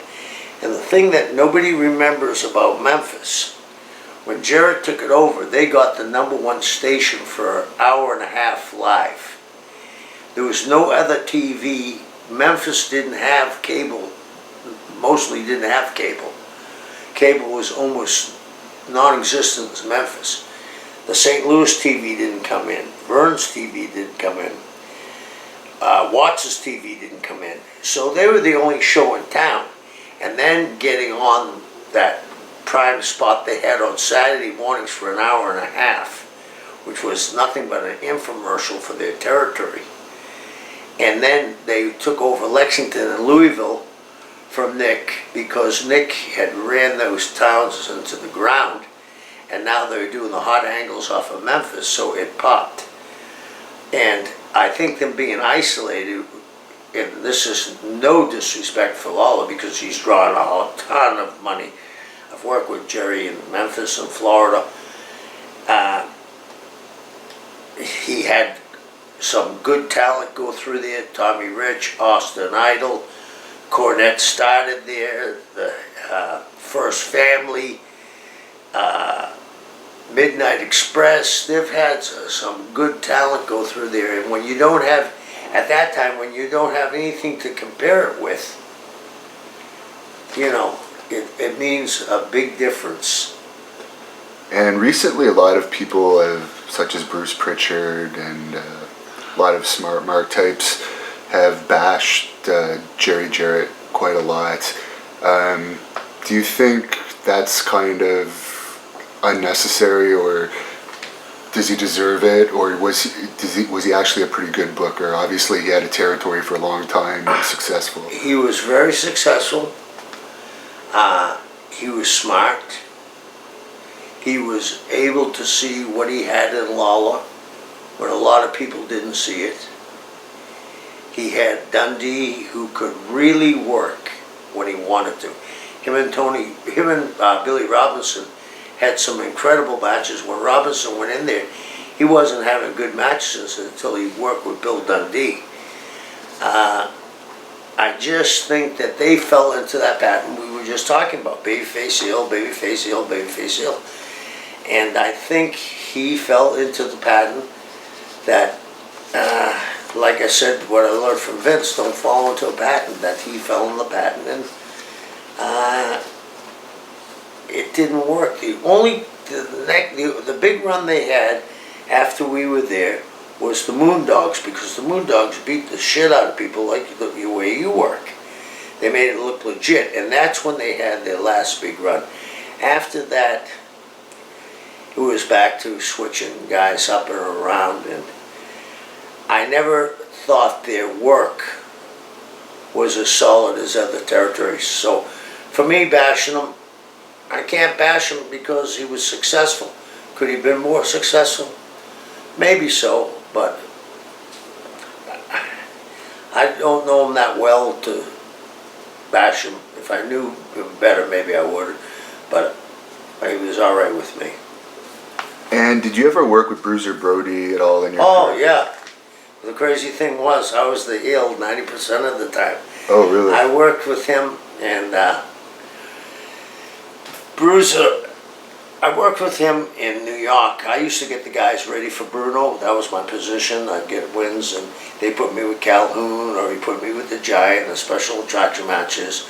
And then I would put Hansen over, I would put Brody over, I put Patera over, and that was my job. But then later on in life, when he was booking San Antonio and I was booking Florida, I would bring him in and he'd be the babyface, because, you know, the famous match with Luger, where Luger climbed down the cage, and we... oh, were you there that night? Yeah. Yeah. That was my first night back. And I asked him why he did. He said, I have a family and I'm afraid that he's going to hurt me. So, and Brody, I thought Brody's work was so believable, but Frank would do things about, we'll talk about patterns. You ever see Frank Brody drop kick? Bruiser Brody drop kick? Oh, of course, yeah. It doesn't, you grab your seat and you say to yourself, how can a big man do that? He didn't do it all the time, but he showed that he was a wrestler too. And he just had that look of a wild man, and his work was solid. And, you know, he had an influence from Mark Lewin and he had an influence from King Curtis, where they were big on the blood. And I think Brody got it there. Plus, him and Gary were partners for a while. And when I say partners, Gary Hart was his manager, which helped him in Texas. But he was big in St. Louis. I mean, he was big everywhere he went. And do you think, like, that the company had some responsibility too in related to his death? Because there was quite a cover-up there, and there's a lot of talk that the company actually owed him a good amount of money at the time that he was killed.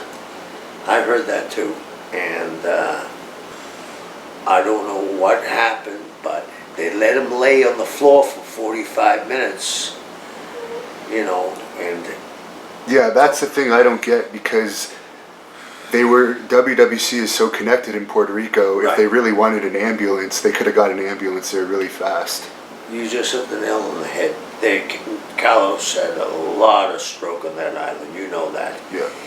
And for him to lay on the floor for 45 minutes, and he was alive when he left, you know, He wasn't taken right away when he arrived at the hospital either, from what I understand. Yeah, and my point of view is, how could this happen and the guy get away with it? And wrestle the same night and then continue to keep his job. yeah, and they never fired him. And the other thing was, from what I talked to Dutch, was he got the summons to be in court 5 days after the trial. Nobody seemed to, and then they took it like a real wrestling match that Jose said he was afraid to death of him. And they showed some clips of Brody. There was more to this than we know, and we'll never know the answer. The only people that know the answer to that is Jose, Carlos, maybe Jovica. You know, and if it wasn't for Victor Chionis, the ambulance may never have gotten there. And then Tony Atlas had to carry the big guy out. And it was a sad day. Sad day. Your most famous rivalry, one of them was probably with Dusty Rhodes. Yeah. Can you just talk about why that feud was so successful? Because I think we were on the opposite ends of the spectrum. Dusty was the crazy thing. You know, I wrestled Dusty for 3 years, almost every night, in some kind of single. Me and Mark, me and Roop, with him and Mulligan, or him and Barry Windham. I never heard one fan yell out, "You're fat, Dusty." You know, and he was one of them. He talked right at them. And like, this was a generation of people that came to the matches. Florida was still, except for Miami, was still a kind of a wide open redneck state. And what Dusty drew was country western music lovers and beer drinkers and guys with pickup trucks and gun racks in the back. And I was the exact opposite, and I think that's what it was two cultures trying to fight one another. And he just was their man. And I guess you figured out a way to deal with his ego where you were able to handle it over all those years. Yeah, I mean, as often as he would beat us, the heels, he had a tendency to allow us to get the heat back after the match. So it was like we didn't care if we won or lost, as long as we tried to destroy him, and that was the gimmick, destroy the American dream. And he would lay down occasionally, and when he did, it was at the right time, like the Christmas show, and then when I came back, where had been suspended, and he was going to wrestle Flair, and I threw the ink and hit his sister, and he went on strike, wouldn't wrestle Flair, and we did a big angle about the suspension being lifted. Somebody reminded me it was Don Owens that voted against me. Bob Geigel voted against me as the president. Crockett voted that the suspension should be lifted. I can't remember, I think whoever Watts had as his front man asked for the suspension be lifted. Then, of course, Eddie became the ultimate babyface by lifting the suspension. So our first match was in Lakeland, and he did the job in the middle of the ring for me. So he knew when it was time for him to lay down. Now, his son Cody quit the WWE last year. I Right. guess he claimed that he wasn't getting his chance, even though they gave him numerous pushes over his, I guess, 10-year or so career. What are your thoughts on Cody? Well, I think there's a backlash towards the WWE. And I think one of the backlashes that really got Cody over when he can't use the Rhodes name. I mean, that infuriated people in the business, not only the fans, but people in the business. And that helped him. It also helped him that he went in and he beat almost everybody. I don't know about him doing jobs. There's other companies. I was in for signing for a company right outside of Charlottesville, Virginia 2 weeks ago, and they drew 1,700 people. I go to PCW and they're doing $90,000 houses. Seattle, they have a building that there's 450 people and they charge enormous ticket prices. So now you're starting to see different pockets pop up. And I think it's the programming that how long can you see, as good as these guys are, how many times can you see Cena and Orton wrestle each other? How many times can you go against what the people want? You know, and they also do a lot of 50-50 booking. Finn wins the other night against AJ, and then the next night he gets beat. So what you did for Finn on the pay-per-view, you just sucked everything out of it to give it to Kane, because obviously Kane's going to work with Braun. I just think that the people now, like Cody and other territories, I would like to see if one of them could get on a television program and see what they could do. And the smartest thing anybody could do if they got a television program is just take an hour and a half at the max. And I think you'd see things come around. And from what I gather, you know better than I, some of these kids are making six figures. And they're not running the same schedules that the guys in the WWE are. And I've heard a lot of clamor, whether it's true or not, that a lot of people aren't happy. A lot of people have asked for their release. So something's going on, and maybe we're seeing a revolution.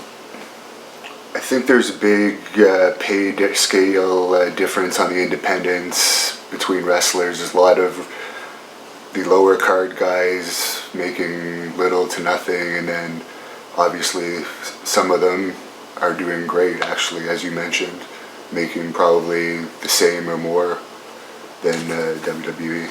Yeah, and I've thought about that too. I think it's like the business has always been that way. You know, you've promote. It's your money on the line. You got a idea, you know. It's all figures. It's like being an accountant. You got to draw money to have another show. So if you have to pay wrestler X amount of dollars, you got to make that up somewhere down the line. And hopefully, if you can't pay, it isn't that you want to pay these kids less, but they need the experience. But you're hoping, and now that I know you, you're hoping your guy that you, his local guy, is going to get over for you so you can pay him more.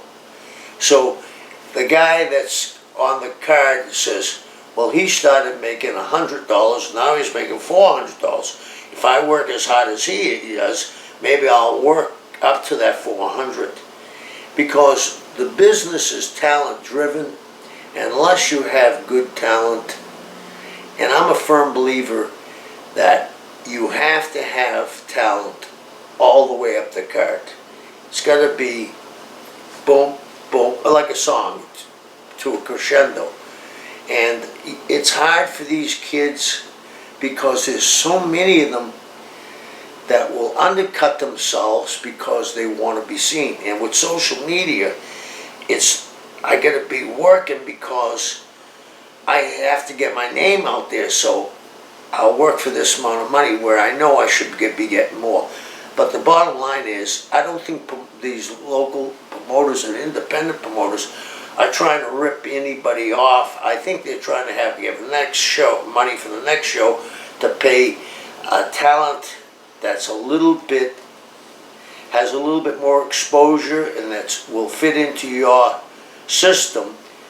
And as the houses grow, you can start paying the kids a little bit more, and then eventually the guy that you're paying that big money to, you've had him for 6 shows, you can't have him for the 7th show, so somebody's got to step up. And if you've got a guy for 6 shows or 5 shows in the opening or second match, if he doesn't move up, you got to replace him and try somebody else. And I've heard you talk positively about Jinder Mahal before. He's from Great North Wrestling. He's wrestled for us in the past. So I just wanted to see if you could give your opinion on him. Okay. Since the internet has come along, a lot of us have become trolls. Okay. What we don't understand is history and geography. We're a country of approximately 350 million people. India is a country of 1,350,000,000. They're playing to 1 billion more people. He's one of them. If I was running that, I'd get a Pakistani to be the heel and go to India, because Pakistan was once part of India. It was separated when they became independent. And there's heat there. I mean, so they haven't seen a celebrity being the champion since way back in the 50s with Dara Singh when he wrestled Lou Thez and King Kong. So it's been a long run for them not having a local hero. I didn't know he worked for you. I think he transformed his body. I think this kid's must have a tremendous work ethic, and let him grow. Let's not just dump on him. Let him grow. And I bet you when they go to India, they'll draw with him. They'll draw with him. And when you started working for Jim Crockett Promotions in '87, were you hired to be a wrestler, or also were you on the booking side? I was a wrestler, but they brought me in the office, and I got a salary also in the office. It was Dusty, JJ, and myself, and I was kind of the guy that would come up with some ideas here and there. But if there was 2 towns running and Dusty wasn't working, JJ would go to one and I'd go the other, but we'd get the finishes from Dusty. And then we'd have to report how the matches were the next day. And you worked with Cactus Jack and Buzz Sawyer. It's part of this Slaughterhouse group in those days. What were your thoughts on Cactus in the early days? Well, I never thought, I knew he was going to be good, but I never thought he'd become the star he was, because the thing was, I thought he could maybe become the #1 guy in WCW, but when he went to New York, he was against the mold that Vince had all the big jack bodybuilders. And I said, I think they're going to lose him in the shuffle. But when, he came in there as Mankind, it really stuck out. And he took some horrible bumps, you know what I mean? the one off the cage and through the cage, and he busts his ass to get where he is. I would love to have seen what would have happened if Buzz and him had stayed together with me, because Buzz was a solid performer. He was legit amateur wrestler, and the dynamics between those two was completely different. Buzz took good bumps too, but nothing like Cactus, and Cactus was a little bit more showman than Buzz. Even though Buzz was a showman, Buzz was solid work. I worked a lot with Buzz and as a team with Buzz. I think that was a lost chance because of Jim Herd. And Buzz was another guy, from what I understand, that was legitimately insane. He was crazy. Crazy. I mean, I saw him do some crazy stuff. I mean, you know, he had demons, and we didn't know what happened to him, but he was, something wasn't right there. I mean, he would eat 2 Big Macs and drink half a liter of Coke, go work for 45 minutes after he ate it. Halfway through the match, he'd crawl underneath the ring and puke his guts out, slobber it off, and then continue the match non-stop pace. And just finally on Cactus Jack, what do you think of Shane McMahon copying his cage bump recently? Here's the thing. I think Shane McMahon did that to show the boys that he'll do anything to get stuff over, but he hadn't been in the ring for quite a while. He's lucky. I've heard that he cracked ribs and maybe got something wrong with his spleen. He's lucky that he's alive. I hope to God he never does it again, because you can't advertise he's going to do that. So the people that came didn't know he was going to go off the cage. I think he took a chance on his life, and I don't think Cactus had taken wild bumps before, and I don't think, correct me if I'm wrong, the top of that cage wasn't supposed to go through, No, right? according to the story, right? Yeah. And if you look, the tooth is in his nose, and he's lucky he didn't get hurt. But the jump for Cactus, I could see him doing that. Yeah.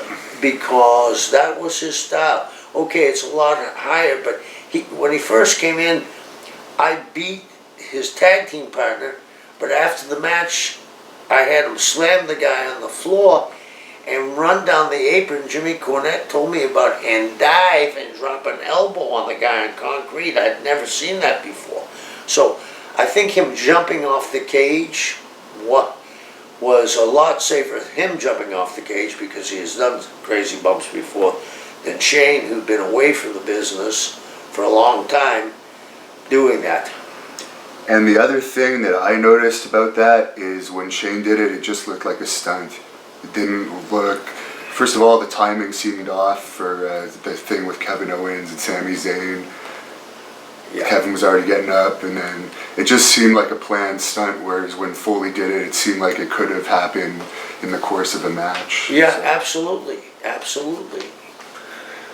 And I'm managing Oz in WCW. I have always wondered, was Dusty afraid that Kevin Nash was jacked? He's legitimately 6'10". You've worked with him. Oh, yeah. Is he 6'10"? 6'11"? Oh, definitely, at least that, yeah. Yeah. Now they put me in a rubber mask as the Wizard, give him a cone on his head, spray paint his hair gray. We have Janie Ingalls walking down like Dorothy, and that backdrop cost $100,000. It was, I don't know if Dusty wanted to make a movie, and this was his pilot to show some movie director, but it certainly didn't help Kevin. And Kevin, I mean, guys 6'11" that looked like Kevin don't come along every day. And Kevin's Kevin's a very smart guy. Probably one of the smartest in this business. Absolutely. And I'm always have wondered if Dusty was afraid of Kevin. Can you tell the story about the monkey? Yeah. Todd, this is past the statute of limitations. Dusty comes up with an idea, I'm going to carry a monkey on a leash. Well, the little bastard, every time they put, first of all, he was biting everybody before they put the leash on him. He's supposed to be a trained monkey. I realize now he's not trained. The handle is jumping back. He bit the handle. So he gives me, they give him to me. I get him on the leash. First thing the little bastard does, starts humping my leg. I have to whack him in the head, right? So I'm supposed to be walking down the aisle with the monkey. The monkey jumps off the runway. I go to pull him up, snap. I'm dragging a dead monkey down the aisle. It was deplorable, I mean. And I wonder if, again, that if Dusty, you know, that was such a cartoon. And if it wasn't done for a pilot, it had to be done for another reason. You know, maybe he's going to show someone, look what I created. This is an entrance. We could do a TV show. But that killed Kevin. So when you did the Oz character, who was running WCW at that time? Dusty. Dusty, yeah. I mean, like, was it Herd that would have been in charge, or was it... Herd was in charge, but this was Dusty's It was his idea. Yeah, and, you know... So Herd would have been the first guy in charge when Turner took over. Yeah. What were your thoughts when Turner bought Crockett out? It was a funny thing. They had an acquisition guy come around, talk to wrestlers. His name was Blair Underwood, and a lot of the guys didn't like him, and I didn't understand it because we were going to get contracts. And this was the first time I had ever heard of a wrestler, not the, some wrestlers had gotten contracts before, but this was a blanket deal. I couldn't understand why guys were being rude to the guy. So we kind of got a friendship going. But then when Herd came in, and he was as abrasive as Watts, if not more. And he had no idea about the wrestling business. He was in the pizza business, but before that he was a station manager in St. Louis where they taped wrestling. So they thought he knew something. After all, it's wrestling, it's fake, it can't be that tough. But my greatest thought of Jim Herd is when he had the ding-dongs and the bell. We were at a meeting and he's going through all this stuff. He wanted to cut Rick Flair's hair and give him a trident to be Spartacus, yeah. And I said, well, why don't we just go to Yankee Stadium or race Babe Ruth's number 3, make it 49. He didn't get it, so he comes up with an idea. We're all sitting around the table, Cornette, me, Flair, and he says, I got the greatest idea. And we said, what's that? He said, Hunchbacks. A team called the Hunchbacks. I said, what? He said, yeah, they can't be pinned because they're hunchback. So I looked over at Jimmy, and Jimmy, you know Jimmy, how crazy he can get, right? He was so taken back he couldn't even talk. So I said, Jim, that's a great idea, but I got a great way to beat them. He said, what is it? I said, well, let's put the Rock and Roll Express against them, and we'll go to Turner Stadium where the Braves play, and we'll put the ring in the dirt. And Punky, during the match, will take one of them outside, nail him, and he's got a shovel, and he'll dig a hole and put him down so his shoulders are down and pin him 1, 2, 3. He says, I love it, let's do it. So I get up to go to the bathroom. Gordon comes in the bathroom with me, and he goes, Kevin, why? And I said, he'll never do it. He said, don't be surprised if he doesn't do it. And then, if you remember the first time the Ding Dongs wrestled, all the bells fell off their costume. And then he had Big Josh, who was Matt Bourne, who could wrestle his ass off. He had Fireman Freddie, you know, he brought in all kinds of characters. And it was just so bizarre because we were the diametrically opposed to Vince's stuff, where he had characters and we had wrestling. We should have stayed what we were trying to do. He set WCW back at least 3 years. And were you friends with Ric Flair at this time when he was going through all the problems with her? Yeah. I actually had to fly Rick home one time. He couldn't fly by himself. He was really cracked. And I got him on the plane, and Ole said to me, "Why'd you miss the town?" I told him. He said, "Yeah, I understand." And I think that Hurd loved picking on Flair, because Flair would fight back. And when he said about the Spartacus thing and the earrings in his ear, Rick was aghast because he had just signed his contract. You could see in his head, boy, what a mistake I made. I should have went to WWE now and they can hold me hostage. So he fell apart, and I think I would have handled it differently, hopefully, but I'm not so sure I would have. What did you think about them letting him go and then him going to WWE and having the WCW title? Well, the thing about it was, I don't know how they didn't. You can't ride a guy like this, okay? Then he goes home. I think I would have got a lawyer immediately to send a letter and say, you need to return the belt in X amount of days, or we're going to sue you for theft. Because I'm not sure how that belt, back in the day you used to have to put a deposit for that belt, so things like this wouldn't happen.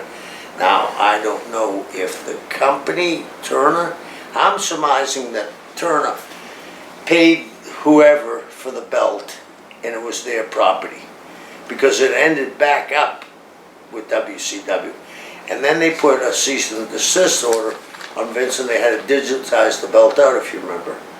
Yeah, well, I think they did that because he had to send the belt back at that time, so they just had like a different belt. And okay. That's what I heard Flair say. Okay. And also the reason why he was able to take the title home was because he did have a deposit on it, right, and they hadn't paid him the deposit back. Okay. So that explains that part. Yeah, and I said the deposit, so there it is. Yeah.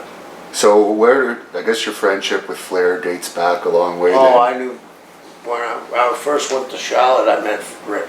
I'll tell you a story. I remember going up with Dusty was booking Florida in the early 70s, and him having a picture of a 300-pound kid and saying, this is going to be the next star here. His name is Rick Rhodes. He was supposed to be Dusty's little brother. And then I met Rick in Charlotte, and we've been friends ever since. And do you know how he's doing now? He seems to be doing okay, but I mean, he's been through some trials and tribulations with his health problem. I hope to God that, he doesn't go back to what got him to the hospital. Yeah. And I guess the toughest part, and I'm not saying this in a bad way, but like, if you're used to drinking every day of your life, to not be able to drink anymore would be extremely tough to accomplish. I think so too, but I think if they tell you the next drink may be your last one, you'd think twice, hopefully. And what led to you leaving WCW for around this time? I got in a big argument with Hurd, and he didn't want to renegotiate my contract, and I got an offer to go to Japan. So I decided, I actually thought he couldn't last much longer. And I thought if there was 6 months I'd be back. It was a year and a half before, almost 2 before I was back. And at that point, I guess you went to FMW and then Smoky Mountain Wrestling. Yeah. Do you think Smoky Mountain Wrestling, if it was run a little different, could have continued on as a territory, or was it just too much for one person to handle? I think if Jimmy had gotten the only big town he had was Knoxville, and he was doing quite well in Knoxville. And Johnson City, he did fair.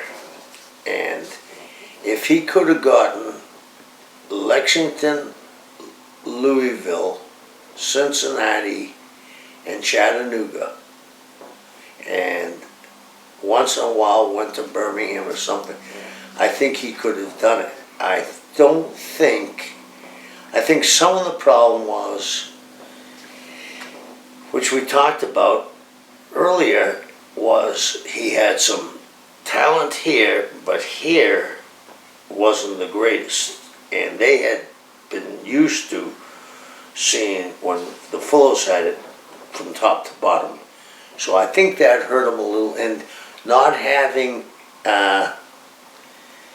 the ability. See, Ronald had the southern end too. So Ronald had, if he didn't do well, we'll say one town in the north end of Southeastern Championship Wrestling in the Knoxville end, and the southern end, that town may pull both of them. You know, Jimmy just didn't have the towns to keep going. And a lot of people don't remember this, but you actually spent time in ECW too. Yeah. Any thoughts on that in those early days of ECW? Yeah, I actually brought Paulie in, and he was put with the guy that was his friend. He brought him down, and he was called Tombstone, and on his back he had Scott Hall, the date of his birth, born and died in a question mark, and Scott was back in Florida. He had been in Minneapolis, and I said to Scott every night, when he jumps up on the apron, just nail him as hard as you can. And he did every night, and Paul would dust himself off and get back up. And I said, after about the third night, I said, leave him alone. The kid's going to make it. And when I went to work for him for ECW, Taz and I were the tag champions for him for a while. I wrestled the Sheik there. I wrestled Abby numerous times. One time it was me and Abby against Funk and Hanson. Paul did a remarkable job. What he did was he took Florida Championship Wrestling, because he had Shane Douglas as his champion, who was a wrestler, but he had violence underneath and had some wrestling matches, but he made those guys that had never had a break believe in themselves. And he had those guys believe in themselves so much they could run through walls. He also had Terry Funk. You know, Terry's the most beloved guy in this business, as you know, and this is, over 20 years ago. Terry is a genius at finishes. He helped Paul. Tommy Dreamer was coming into his own. I wrestled Tommy when he was very young. Taz was coming into his own. Shane Douglas and Candido and Bigelow, that was a great threesome. Sandman, Sabu, Raven, I mean, Public Enemy, I could go down the line. They had a host of good guys.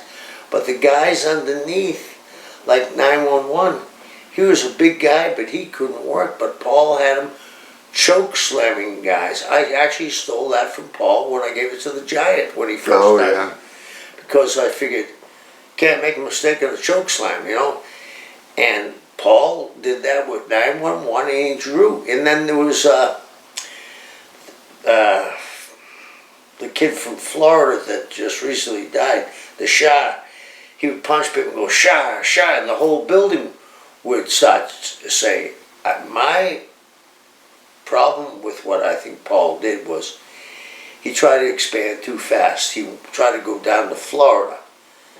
He tried to go to Chicago. I think if he had stayed from Louisiana even at one point. Yeah, I think if he had stayed from Maine, North Maine, down to Baltimore, across maybe to Columbus, you know, that section, he would have been very, very successful, and it would have had a chance to really blossom. But it's amazing what they did. It's amazing. And when you came back to WCW, the rumor rumor is that Hogan had recommended that you be brought back in. Is that true? Yeah, yeah. That was the way I came back in, yeah. And I guess Eric Bischoff would have been in charge at that time? Yes, yes. What were your initial thoughts on him? Eric was the right guy at the right time for that corporate company. I mean, he went over and sold. I actually thought Tony Schiavone was going to run the company. And he went over and sold himself to them and did a good job of selling themselves. I mean, he opened up the purse strings and got, you know, Nash, Hall, Randy, Six. He got Kurt. He got a lot of great talent. But I kind of think Eric's one mistake that I see was when he became the manager of NWO. Not that that was a bad thing, but I hated them expanding the NWO. To me, there was four guys, like the Four Horsemen. There was Hogan, Nash, Hall, and Six. It should have stayed that way. They were starting to think you could throw T-shirts at guys and get them over. It overcompensated. First, they came in and they were dead-ass heels. And then I saw something, and in Dayton, Ohio, there was a riot, and it was because the wrestling fans had a WCW flag and the other ones had an NWO flag, and they were fighting each other. I said, boy, this is unique. They would come down and pick the bones of whoever was left on the losing end. You know, if the Dungeon of Doom wrestled the Horsemen beat us, we were laying down, they would come down and pick us off. Then we did the famous one in Orlando, where we broke kayfabe, we're wrestling, and Jimmy comes running out, "Ah, just floating, baby, just floating," but they're here. We went back and he speared Rey Mysterio. They actually called the switchboard and thought there was an assault. Cops showed up and everything. So the people really bought into that. Now, the thin line is people knew that Eric was the general manager, or whatever his position was, of WCW. I think that if he had stayed as a babyface and said, we got to put these guys out, we got to bring guys in to fight them, or we got to unite, I think it could have lasted longer than making everybody members of the NWO. Then there was the NWO Black and White, NWO Wolfpack, New Latin Order. It just came, you know, we talk about patents, that was the patent. So at that point, you didn't have full control. It was a committee situation. No. So who would have been Hogan had it at the time then, yeah. So the idea for the multiple groups would have been Hogan and Nash and Yeah, and I don't even think Kevin wanted the multiple groups, but he went along because he saw that he wasn't going to swim against the tide, and as you said, he's probably the smartest guy in the wrestling business. And I've heard you say on your podcast that when Hogan actually decided to turn, not decided, you convinced him to turn heel, you spent the night, or he spent the night at your house. Yeah. Because you were afraid that he was going to change his mind. Everybody was telling me, you can't do it, your merchandise will go down, your merchandise. I waited until the second match was on, I drove with him with his limo, and then when he turned, I mean, we all can go back and watch that tape, they had more trash in that ring than most garbage dumps do. At what point did you become that close with Hogan that... I knew him before he was in the wrestling business. I knew him when he played at the Rocket Lounge. I knew him. I gave him a ride one night. I worked in Dothan one night from Florida, and they sent me there, and he was on the card, and he was drawing, but he didn't think he was going to get a break. I said, yeah, you're going to get a break, and you're going to draw a lot of money. Because, again, I saw Billy Graham in him. I said, this kid's going to make it, and I think that's... Maybe he remembered that I told him that. Are you still close with them today? Or? No, he's more recluse, I think. I don't talk to him today. You know, I have no ill feelings for him. I hope he does well, but I don't talk to him, no. And I guess he'll probably eventually be back in WWE, do you think? Or actually, that reminds me. I actually heard you say on your podcast that you've heard him in the past throw around racist terms, I guess. So maybe you think they might not bring him back because something else could pop up. Well, I think you know, if there's one tape out there, there may be another. But the main thing is, because Linda McMahon is on the cabinet, she's the head of the Small Business Administration, I don't think they need any more heat. And I think, you know, all you need today is for one person to say it, take something out of contents, and, you know, he be and they're very, very concerned about their public image now. And rightfully so. And of course, he had that sex tape come out. What do you think about like the wrestling business connection to like pornography and sex tapes and sexual pictures lately? Because we've had Mickey James, I understand, has done a porn, China, X-Pac, Sonny, I guess. Yeah. And all these divas, I guess Paige and all these other divas have videos and pictures coming out. I don't understand how anybody would leak a video of themselves, you know, knowing that your job is on the line. I just don't understand it, and I can't believe that they let some of them come back, because they're a publicly traded company, and they gear a lot of their stuff to kids, and everybody can get on the internet or iPad or anything and pull that up. I just don't understand the whole thing. And the thing with Hogan, I mean,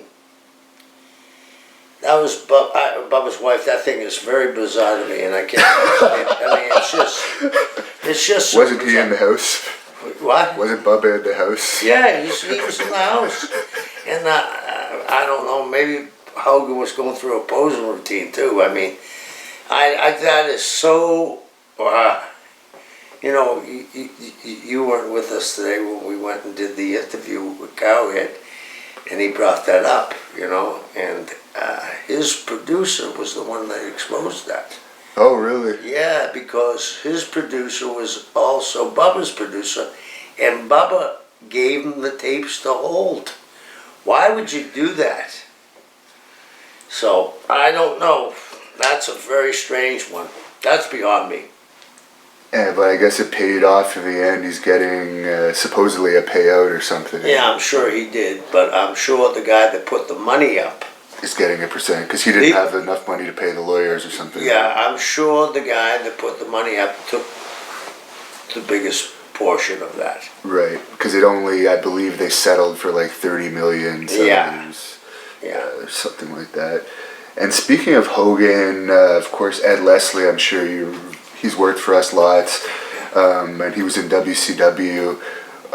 What was the reason why he had probably the record for most gimmicks in WCW? Well,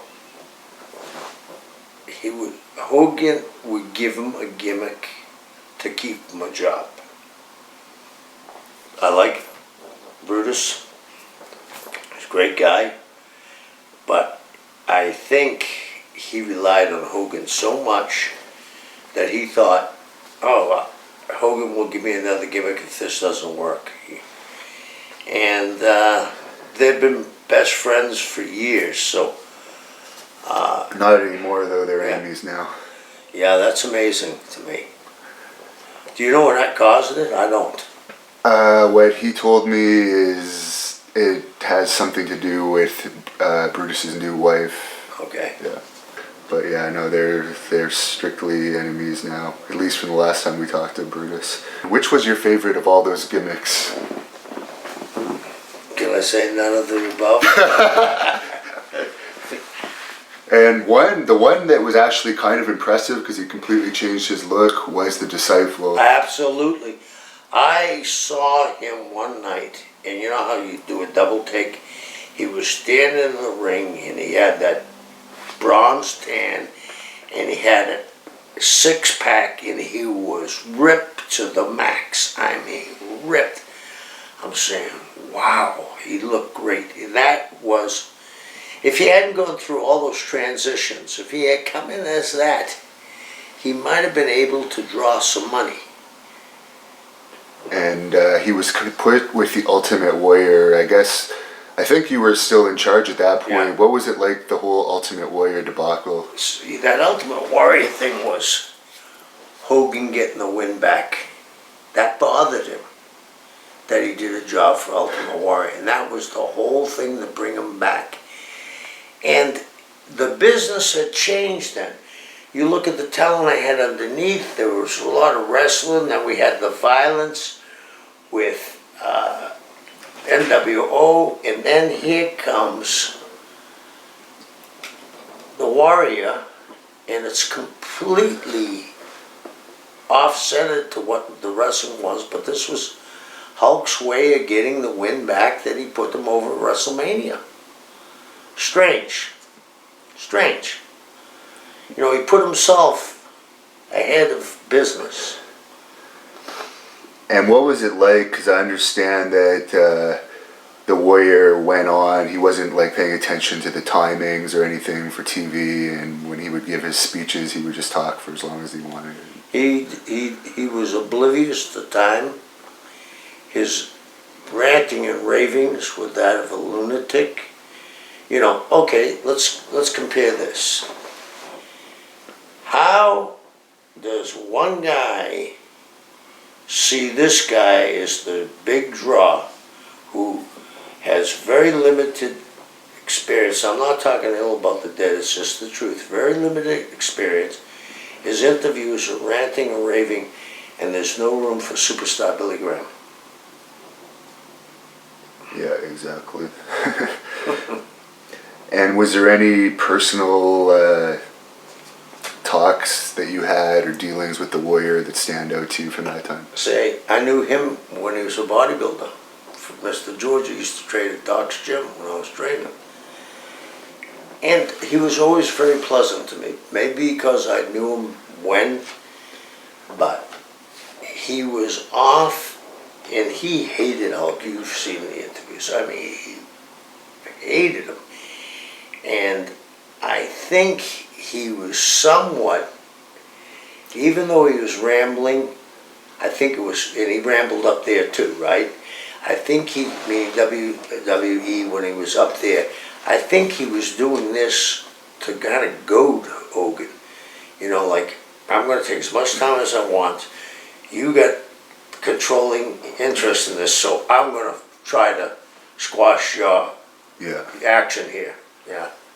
And he hated Hulk right up until his dying days, because he was putting out YouTube videos revealing all kinds of dirt on Hulk. I mean, real wild shit. Yeah, I saw them too, the YouTube thing. According to Hulk, I don't believe this, but just like he said with Randy, that they miraculously secretly made up before their deaths. No.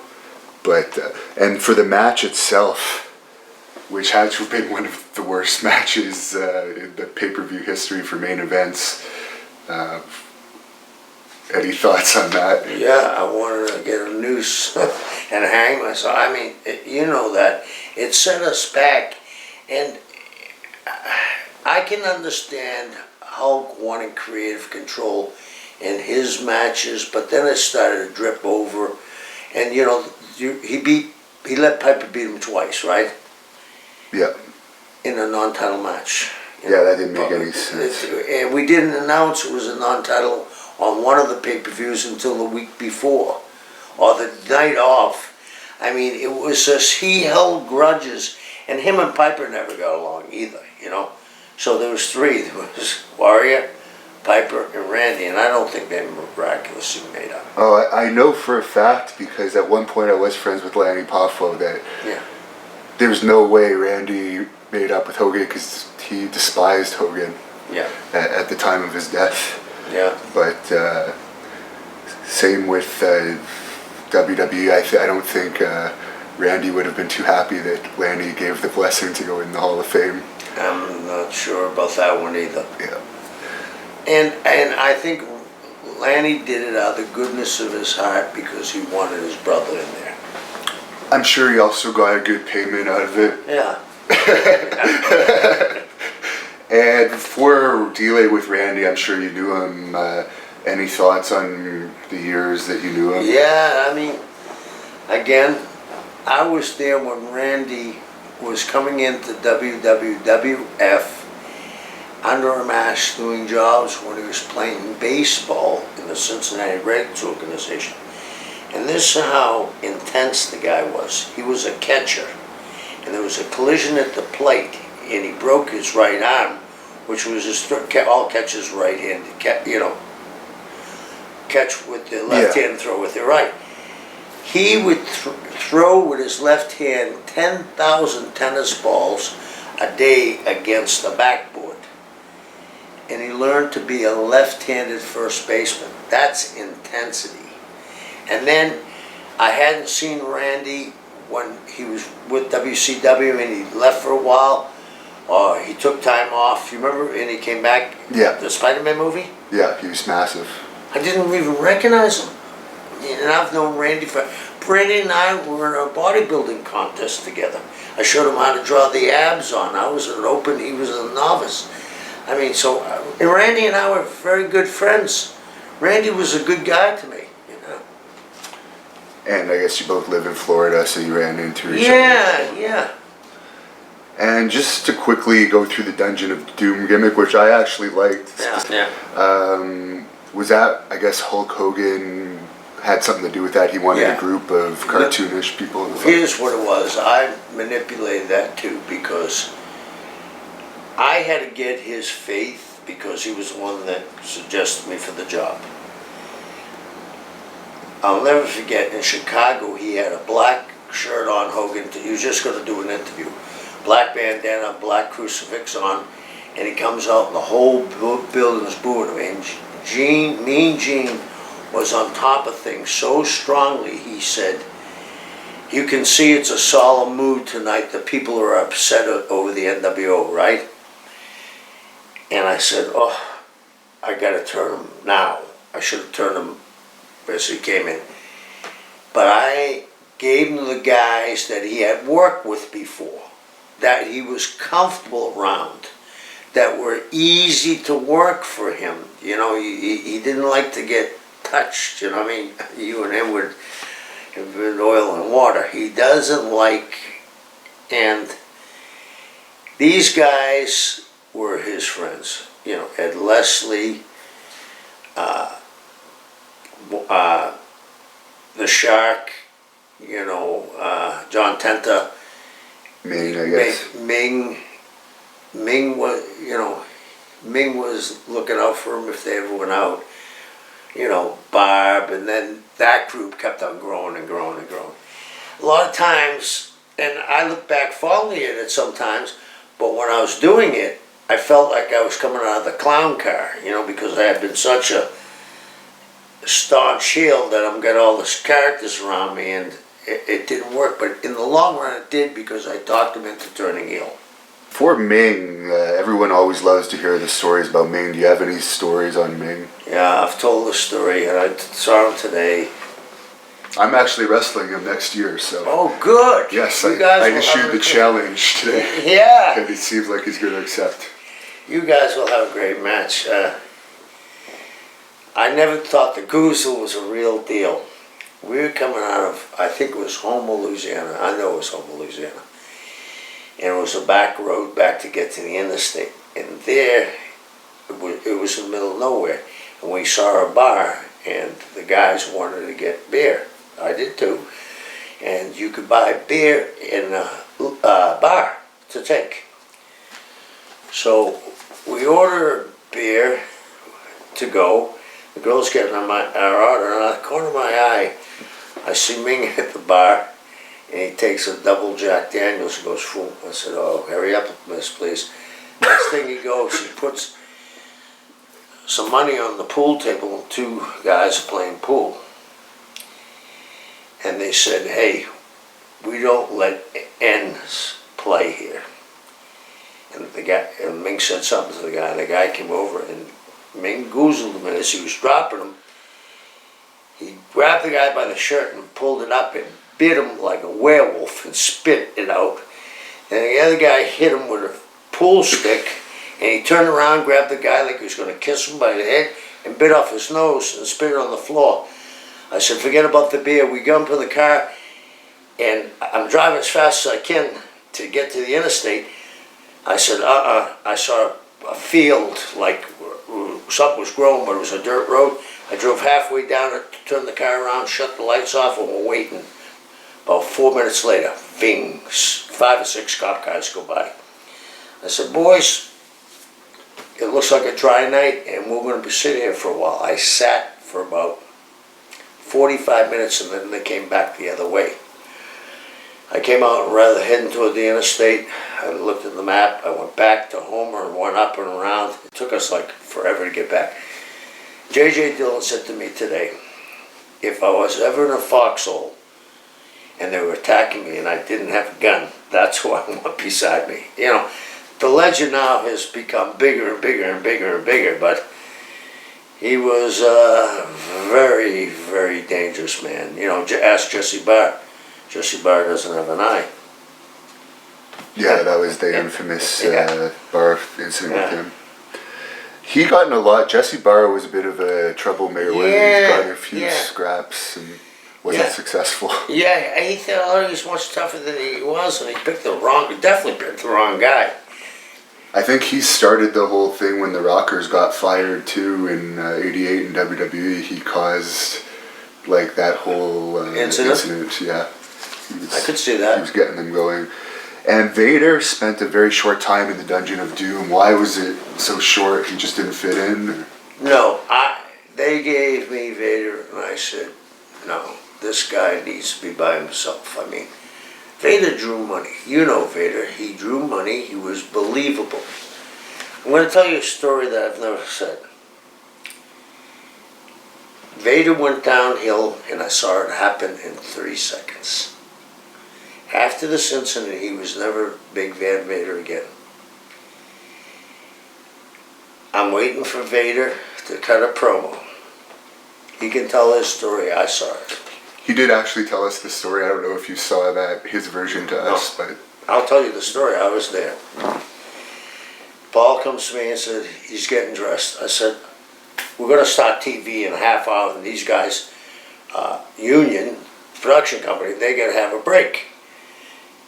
We're lucky, they run a little overtime, they gave me leeway because they liked me. And I said, go tell him to come. No Vader. He ain't coming. He's getting dressed. So I marched down there, but Paul has left before me. Paul's got shorts on and flip-flops. Think about this, how the business changed, right? He's an agent. Yeah, that was the one point that Vader said to us. He was saying that why would an agent, he was denying that Paul had flip-flops because he said an agent wouldn't be wearing flip-flops. No, he was wearing flip-flops. It was just an acceptable thing in WCW. Yeah. So I see Paul, and I'm coming down the hallway, and this was at Center Stage. In the back of Center Stage, the stairs in the back of the hallway, you could see them go like this. And they had these big wooden boxes that they had production stuff in. Paul says, get out there, you gotta get out there now. And Vader went like that, and Paul turned, and he bear-pawed him. Boom, in the face, and grabbed Paul as Paul was going down and front face locked and shoved him in the box. Well, I know Paul Orndorff forever, before he was a wrestler. And as they pulled him aside, everybody wanted to hold Paul back. I said, let them straighten this thing out. Paul went over with his bad arm and hit him right on the chin. Vader fell on his knees, and Paul field goaled him right on the chin. And his head actually touched his heels, okay? Now everybody's mulling around. They push Paul into one of the dressing rooms. Vader, I got to give him credit. He came in and said, "Let's go." And Ming stepped in and said, "No, nothing's going to happen." And both of them. Yeah, that was the thing. That was the other thing that Vader pointed out. He said that he wasn't knocked out, and it was Ming that ultimately separated the fight. So I guess there is some truth to it, but Paul failed Golden. But if he had cowboy boots on, it would have been over. It would have been over. It was over anyway. Yeah. I mean, his face was all swelled up. Yeah. And that, unfortunately, as you said, that ended his time in WCW. Yeah, he lost almost $1 million contract. And he was unfortunately never used properly, really, in WWE. No. And that's why I say that killed his career. What was Sting like to work with? Sting was a little bit aloof. I don't think he really liked the wrestling business. He was in it for the money, which we all are. It was Scott Hall's idea of the Crow, but he got into it with the NWO guys. I mean, when I say got into it, he really took that character on because he liked working with those guys and felt good with those guys. And one thing about Sting, if I wanted a rating, I could put Sting against Flair and I knew I had a rating. They worked well together. So maybe he wasn't aloof, but he carried himself differently, and maybe this is when he found God and he was becoming a different person. When I say aloof, before he mingled with the guys, this time he's staying back, and now that I look at him saying this and analyzing, he found God, and maybe he was trying to stay on the straight and narrow path. And of course, one of your probably most famous feuds was with Brian Pillman, even though there was never really a blow off to it. Yeah. Who came up with that whole Brian situation? Pillman. Let me tell you a story about Brian Pillman. We lost a wonderful performer, but we lost a genius. He told Terry Funk and me this angle that he wanted to do. You know, he played for the Cincinnati Bengals, and that was the year Cincinnati got into the Super Bowl. Yeah. He wanted to run while the game was on to the goalpost with chains, stripped naked while he was running, and chained himself to the goalpost. That would have stopped the Super Bowl game. Yeah. Who's going to get bolt cutters? Where are the bolt cutters? How long is it going to take? Yeah. It would have made nationwide news. He would have got arrested, probably gone for 30 days or 90 days for observation. But everybody would have known who he is, you know. And the angle we did was we kayfabed that, you know, that was his idea. He was a genius. And I guess a lot of people believed it, even including the locker room, from what I understand. Yeah. Because Brian he was working, you know, I said about the Sheik was 24 hours working. Yeah. Nobody liked Brian at that time. You know, they thought he was crazy. They thought there's something wrong. You know, Brian stopped drinking. Then they're saying, is he taking some antidepressants and other drugs? This guy's crazy, you know. And when he said it in the meeting, and Eric said he could go home, and he left. And then we had this one match, the strap match. He comes running down. I mean, biggest compliment I ever got. Kevin Nash told me half the crew he was with bought the pay-per-view to see the shoot. Oh, the WWE guys. Yeah. And of course, the other big one you're remembered for was against Chris Benoit in WCW. Probably the bathroom match where you guys fought in the bathroom. Yeah. It's one of your most famous matches. Thoughts on that feud? He was one of the most intense guys, probably the most intense guy I ever worked with. He could do anything.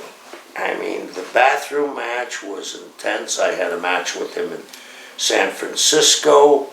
I had a match with him that was similar, but nothing like the bathroom match. And there was a spot, if you watch it, where he wanted to put my head down the toilet. I said, no. And he got on right away, no, because we would have made it gaga, made it funny then. You know what I mean? Yeah.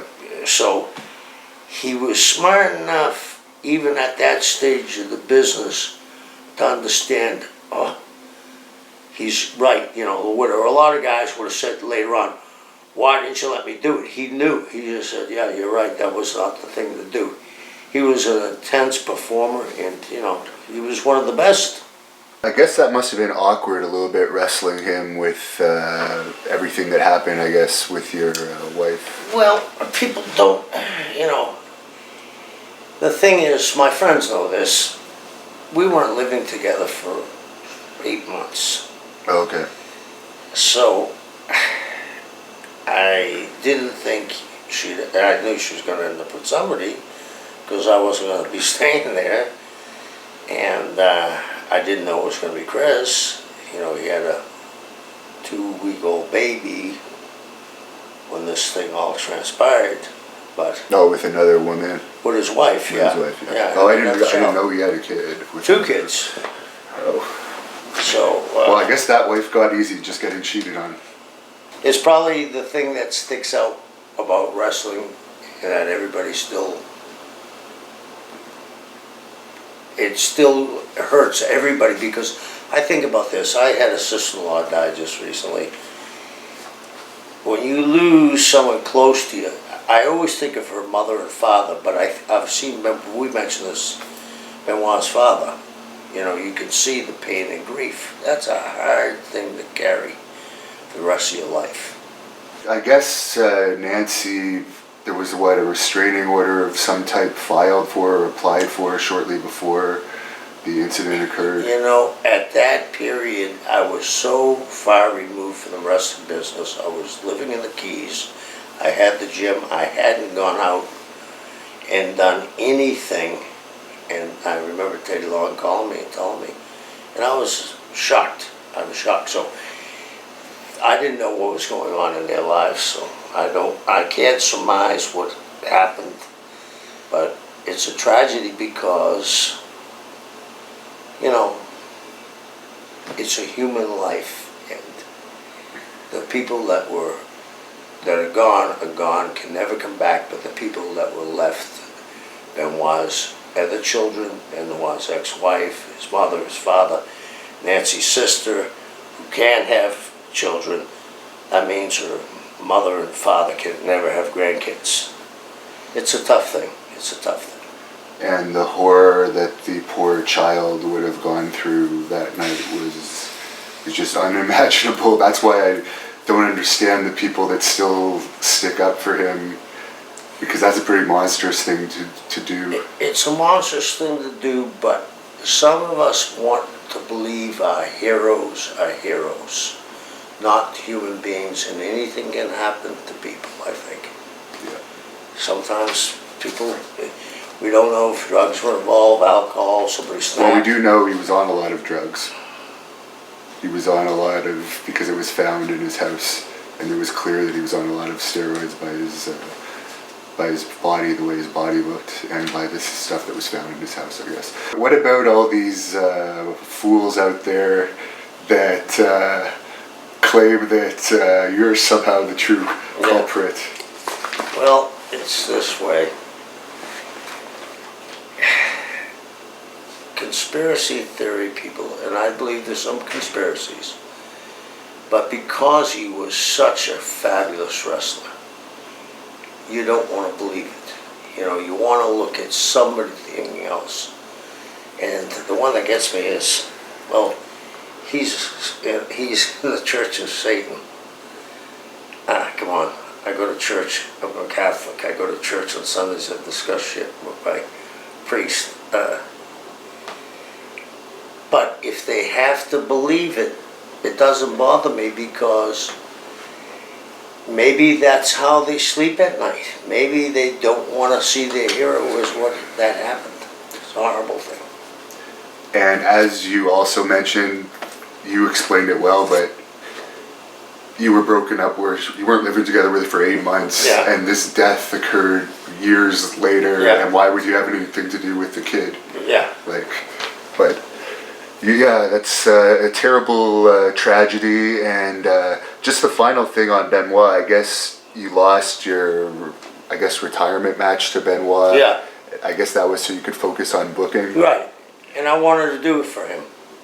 Oh, and one more thing about Benoit. Then this, I am a great admirer of yours, but the one thing I never understood why you did was Give him the belt? Yeah. I'll tell you why I gave him the belt. David Penzer came to me and said they're upset. I said, I'd be upset if I was talented as them. I said, I'm going to put the belt on Sid, top of Sid tonight and put it on Benoit, and we're going to see how he does. But for some reason, I had this thought in my head, what if I'm just walking into a trap? That's why I had Sid I mean, people always say, well, why don't they do this and why they don't do that, right? Go tell Sid Vicious he's losing a 5'7" guy. Sid looked at me and said, this is the wrong thing to do, but because it's you, I'll do it. And I gave Sid the finish first, and I said, Sid, do me a favor. When he puts the face lock on you, make sure your foot is underneath the ropes so I get an out. And you could never see it during the match, but I had another camera on it, so, you know, if you could go back in history and reverse things, it'd be great. But we'll never know what caused it, and again, it's the sadness of it, and I understand why people reach for stuff because they can't believe somebody that they admire would do something. And just about those 4 guys that allegedly they were worried you were going to push them, I think you gave Perry Saturn the best push of his career. He was probably best remembered for his WCW push. Eddie Guerrero had a great run in WCW. Dean Malenko was most over in WCW, so... And we were putting the belts on Dean, the tag belts on Dean and Perry the following week. And I had made Eddie the first Cruiserweight champion and the U.S. champion at the same time. People forget that. I wanted to elevate the Cruiserweight that they could wrestle heavyweights. Like years ago in boxing, the light heavyweight champion almost always fought the heavyweight champion. So, of course, probably the biggest star to come out of WCW that was made by WCW was Goldberg, without question. Yeah. Can you talk about the role you played in creating him? I beat him the first night out when he had a red jacket, Falcons thing, Falcons, red tights, red boots. I beat him. Was that on Nitro? Yeah, with Steve McMichaels. And I said, whoa, what a mistake you just did. And pulled Paul Orton off the side, and Paul ran the power plant. I said, I'm pulling this kid off the TV for 8-10 weeks. This is your project. I'll drop in because the power plant was in our building at the time. And then this is when Tyson retired. And you remember when Tyson used to go to the ring with the short boots? Just a towel. I recreated a badass in my head that was the Jewish Mike Tyson. And he got over like gangbusters. I mean, the night that he beat Hogan, it was free TV. We did over $1 million gate in Atlanta. 43,000 people there. Amazing, amazing. You know, short time he was in the business. And then he came back after 12 years and had a run with Brock. Yeah. Which was very successful, to say the least. And one thing I noticed is that in his match with Kevin Owens, there was no offense in Kevin Owens, and I'm wondering if that has something to do too with Goldberg not feeling it would be believable for a fat guy in a t-shirt to do anything to him. I wonder if that had any role in it. You brought up a very good point. That could be in Bill's head too. His look is never going to translate to the mainstream fans. Because like MMA fighters don't fight in t-shirts. Yeah. He doesn't look like an athlete. You couldn't say you're a wrestling fan and kind of be proud with him as a representative if you're an average person like a jock or a sports fan. But I'm just wondering, would a guy with that look even have had a chance as a enhancement guy in WCW? I think that we've taken the step so far to entertainment that they are trying, in my estimation, to create wrestling entertainment people, meaning the fans. They don't want people to remember wrestling. I think we're getting so far away from it that I saw with somebody just recently, they said it had a 5-star match on a pay-per-view. It was no Rick Flair or Ricky Steamboat. It was a good match, but it wasn't 5 stars. And we'll keep on going further and further down that road where what was not acceptable in my era is the norm now. Everybody wearing t-shirts, everybody wearing jeans. It's an oddity to see guys in boots and tights. And I'm saying, how far do we get away from it? And if you were starting a company, I think the successful thing would be to go back to tights and boots. You know what I mean? But you could, and that's what I think separated Mick Foley. Was he was the only guy that had that T-shirt on. Yeah, and he also had a wild character. Yeah, but now they all have T-shirts on. Yeah. So it's like, in my head, there's got to be a big plan that they are saying, well, we keep on doing this, we keep on doing this. Make them look as average as possible. Yeah, we don't have to have the 6'3", 250-pound looking athlete, because some of them are going MMA, some of them are going to other sports. The boxing's getting hot again. So we got to create a pool of talent, and I think that's what's going on there. I think you're right. But it's interesting that Goldberg has a phenomenal body and he's still Drew. Brock Lesnar's one of their top guys, phenomenal body. Yeah, so. But less and less guys have the phenomenal body. But I'm with you about this. That's why Goldberg and Brock draws, because they look like the closest thing to MMA. Jericho has drawn a lot of money. He doesn't wrestle with a shirt on. I think there's a thing that guys with wearing shirts have to overcome. And I think what I said is, I think this is a plan for them that they have decided. We're going to take the talent, that guys that can perform. We were once body crazy, now we're trying to get performance crazy. And somewhere we've lost the middle. Yeah. And the other the thing about the shirts, one thing I don't understand with Roman Reigns, I guess they've recreated the Shield now, but he's got a great physique. I don't understand. So if they wanted to make him over, and like, he is over, but bring him to that next level, put him in something that shows off his physique. And I happened to have the TV on one day, and a lady that is a friend of ours came by, and she went like, her head swiveled. She's like 32 years old. Her head swiveled and said, "Is he an actor too? He's a handsome kid. You know, he's half Samoan, half Italian. Why he has that vest, I have no idea. I mean, maybe he doesn't, maybe he wears the Brock shooter shorts, you know what I mean? Or, but he should be showing that body like his cousin does, right? Yeah. The Rock. I mean, there isn't a movie The Rock doesn't have a shirt off in, right? Yeah. No, that's bizarre. And for Bret Hart coming to WCW, that was kind of a wasted situation. What are your thoughts on that? I think that was another one of Hogan stiffing him. I wanted him to come in with the ring during Sting and Hogan when he first got there, and Sting have Hogan beat and go in and kick Sting. Sting have Hogan and the Stinger have Bret kick Sting. Sting would get disqualified, right? I mean, kick Hogan. Sting gets disqualified. And him saying, "You're not beating him until I beat him." I told Hogan that. He said, "This guy used to do jobs me in handicap matches. You got something else?"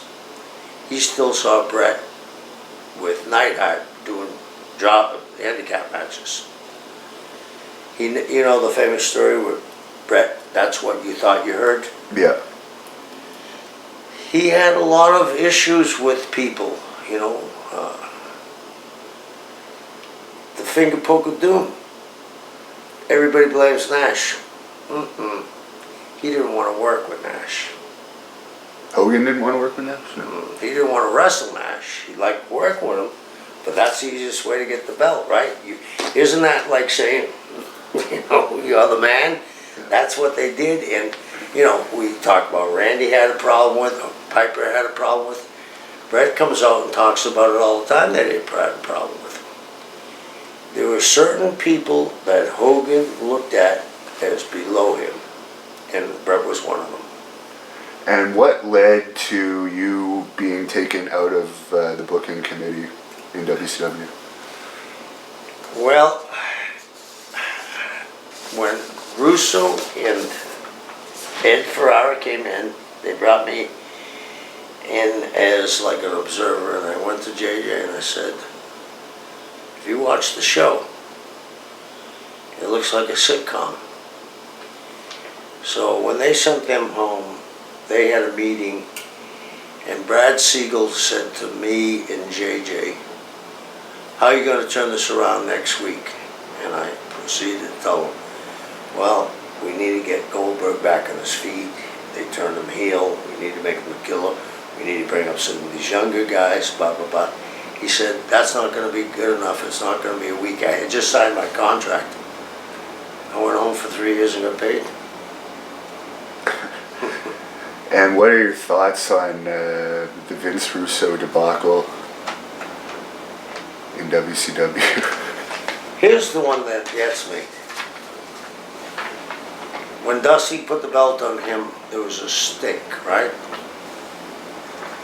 When anybody that booked put a belt on themselves, there was a stick.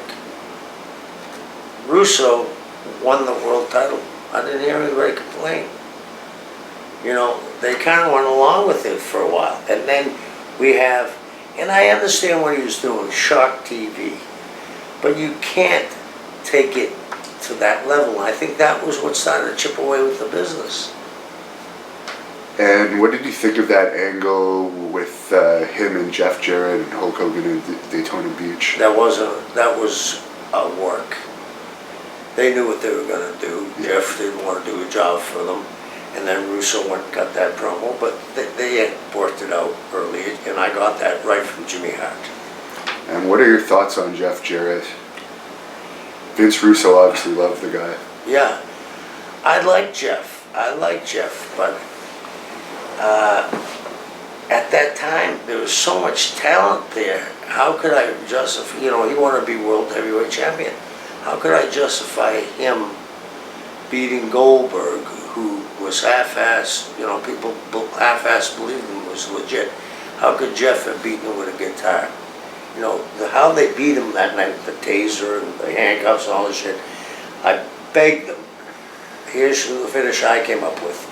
If you're going to beat him, and I begged them not to beat him, he throws Kevin into the turnbuckle, he charges, goes to spear him, Kevin moves out of the way, he hits the post, comes back, Kevin gives him a big boot, drops a knee on his head, 1, 2, 3. I said, lose the way you've been winning, right in the middle. I mean, that was a debacle. They let the Falcons, cops, you know, tasers. Yeah. The only thing he didn't get hit was with the electric chair. That was terrible. And was it around that time where you could kind of see the writing on the wall for WCW? Yeah, JJ and I said, I came up to JJ and I said, we hit the iceberg, James. I said, we were supposed to be on watch, but we didn't have our eyeglasses in to watch. He said, what do you mean? I said, we hit the iceberg, we're taking the water, we'll go down quick. Yeah.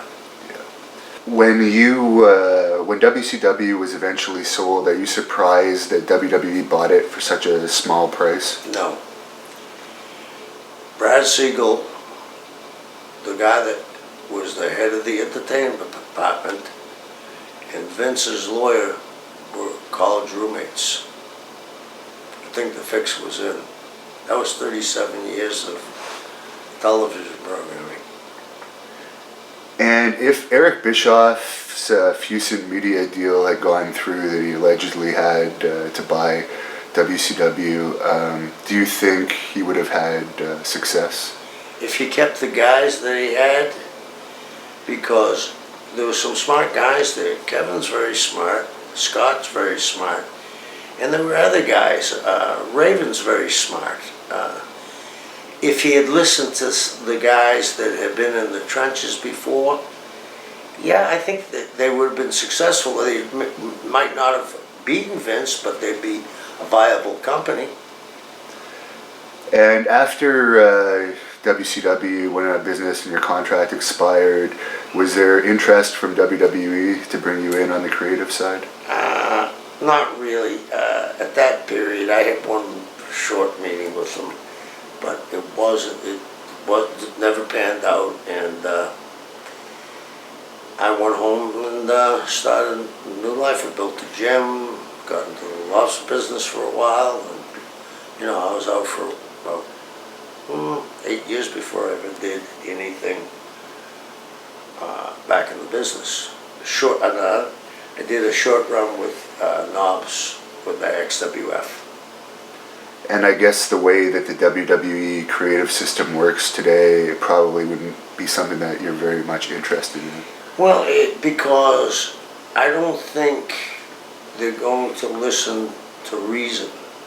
I think they've gone down the path so far down the road. I always talk about burning the Library of Alexandria, where they supposedly had the hidden secrets, how the pyramids were built, and how herbs curing things and all this stuff. I think they want to burn down the past, the history of wrestling, and this is the WWE universe, and you're going to like it. They definitely create their own history in some ways, but I guess they can do that. Yeah, history is written by the winners. That's one of the reasons why I'm doing these interviews, to at least get a different side of history out there.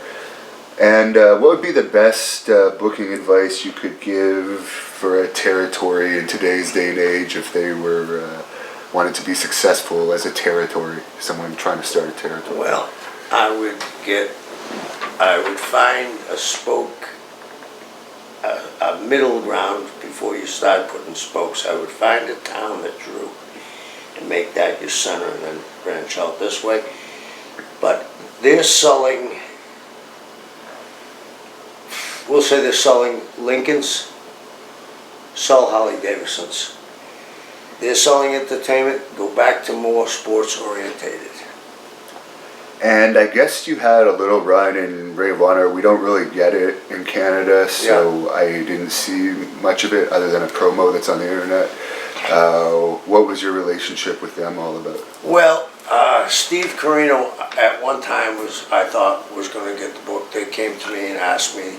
Steve was a Dusty fan and a fan of mine, I guess, and he wanted to recreate the angle with Lou and me and Curtis, where he was going to play my role, I was going to play Curtis's role, and BJ and Lewis was going to play Mark's role. So it was a good idea, but Steve went on to greener pastures. It's time for me to go. The wrestling scene in Japan is not at all what it used to be. What do you think the future is for wrestling there? New Japan's doing well, but there's not a lot of other options out there. Yeah, and I think that we're going, if New Japan slips, they'll be off TV too, and they'll be laid dormant. And then someone will eventually say in the television land, hey, let's try wrestling again. And if someone goes back, and I'm not saying go back to the past, you got to give them, and people say, oh, everybody does flips and flops. That's not true, but there's a place for that. But you got to get back, especially in a culture that way, you're going to have to go back to give them something that looks like a sport. Now, I've seen some of the main event matches, and it was incredible matches. And they got a very great basic thing. But if they lose TV, they're all in trouble over there. And I think it will lay dormant until maybe 2 or 3 years. And maybe it should. Maybe it should. So that people will be hungry to see wrestling on TV again. And one guy I'm just going to go back to and ask you about, because I forgot to ask you about him earlier, even though you brought up the incident with him and Brody, was Lex Luger was always rumored to have a real attitude issue. How was he to deal with? I happen to like Lex, but he was very intellectual. And I think he was insecure in some ways, and it came over his arrogance. And then, he had that tragedy with Elizabeth. And for me, I was there when they started him in Florida, and he was easy for me to get along with. But I saw as he progressed, he had his own little clique of guys. He didn't expand, in the dressing room was him, Sting, and Buff, in the Steiners sometimes, but he never encompassed everybody. He was standoffish, and I don't think it was arrogance. I think it was insecurity. And speaking of Buff, what were your thoughts on him? I thought Buff was very talented, very talented. Looked like $1 million, you know what I mean?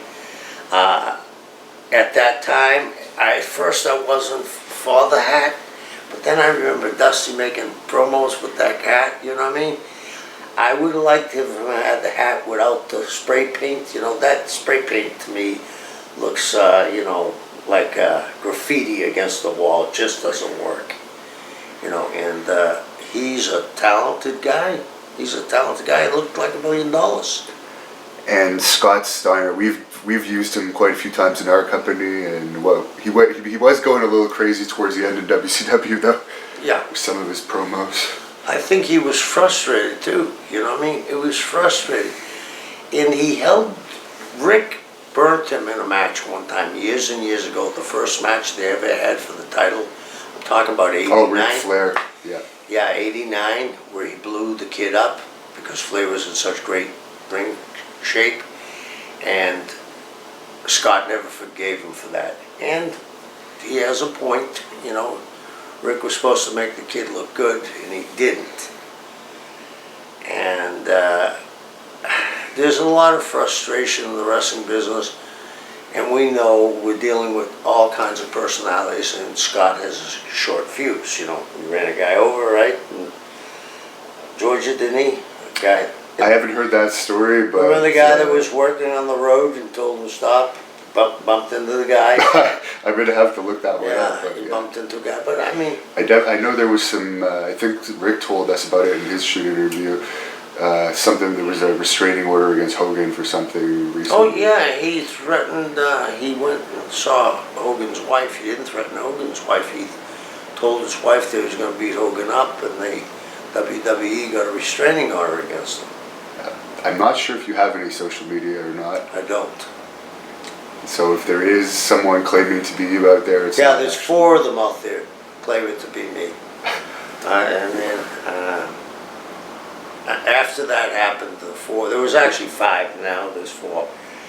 I said, I'm not going to get into this conference. And one of them does me perfectly. He mimics my talk perfectly. How I would talk, right? And this, but. I don't know how you shut them down. I've asked people to shut them down, and they shut down, they pop back up, or another one pops back up. So I guess I take it as a compliment if they want to imitate me. As long as they're not getting you into any trouble. Yeah, I guess. yeah. No, that's weird. And finally, where do you see the future of wrestling? Because it seems that WWE is a very stale product overall right now. They do pull off fantasy matches here and there, but those seem to be like more banned. Of course, they're healthy as a company. They're expanding. They have lots of revenue streams, but for instance, they're not going to Madison Square Garden every month. Right. I don't even know if they're selling out Madison Square Garden when they go there 2 or 3 times a year. I don't know if they are either. I think that there will be a revolution of guys like you're running in Ottawa. I've mentioned PCW in LA, of Defy in Seattle. There was a group, American Wrestling Entertainment in Virginia, 1,700 people. I'm starting to see there's a backlash. People want to see a different product. And I think if someone came along with some money and got the talent, like you got an amateur background and you're a professional now, and you got some guys like that, and mixed in some Hispanic wrestling and a couple of Japanese wrestling, and gave them a little bit of everything and had money, you'd have people flock into the building for the alternative program. Finally, to close this off, is there any message you want to give to your fans that have sat through this for 3 hours? I don't know how you did it in 3 hours by attention span, but it was great to do this, and I got to be able to tell you what I think, and hopefully that you learned something from this, and I appreciate it. I really do. Well, thank you very much. It's been a pleasure hearing all your stories. Great, thank you.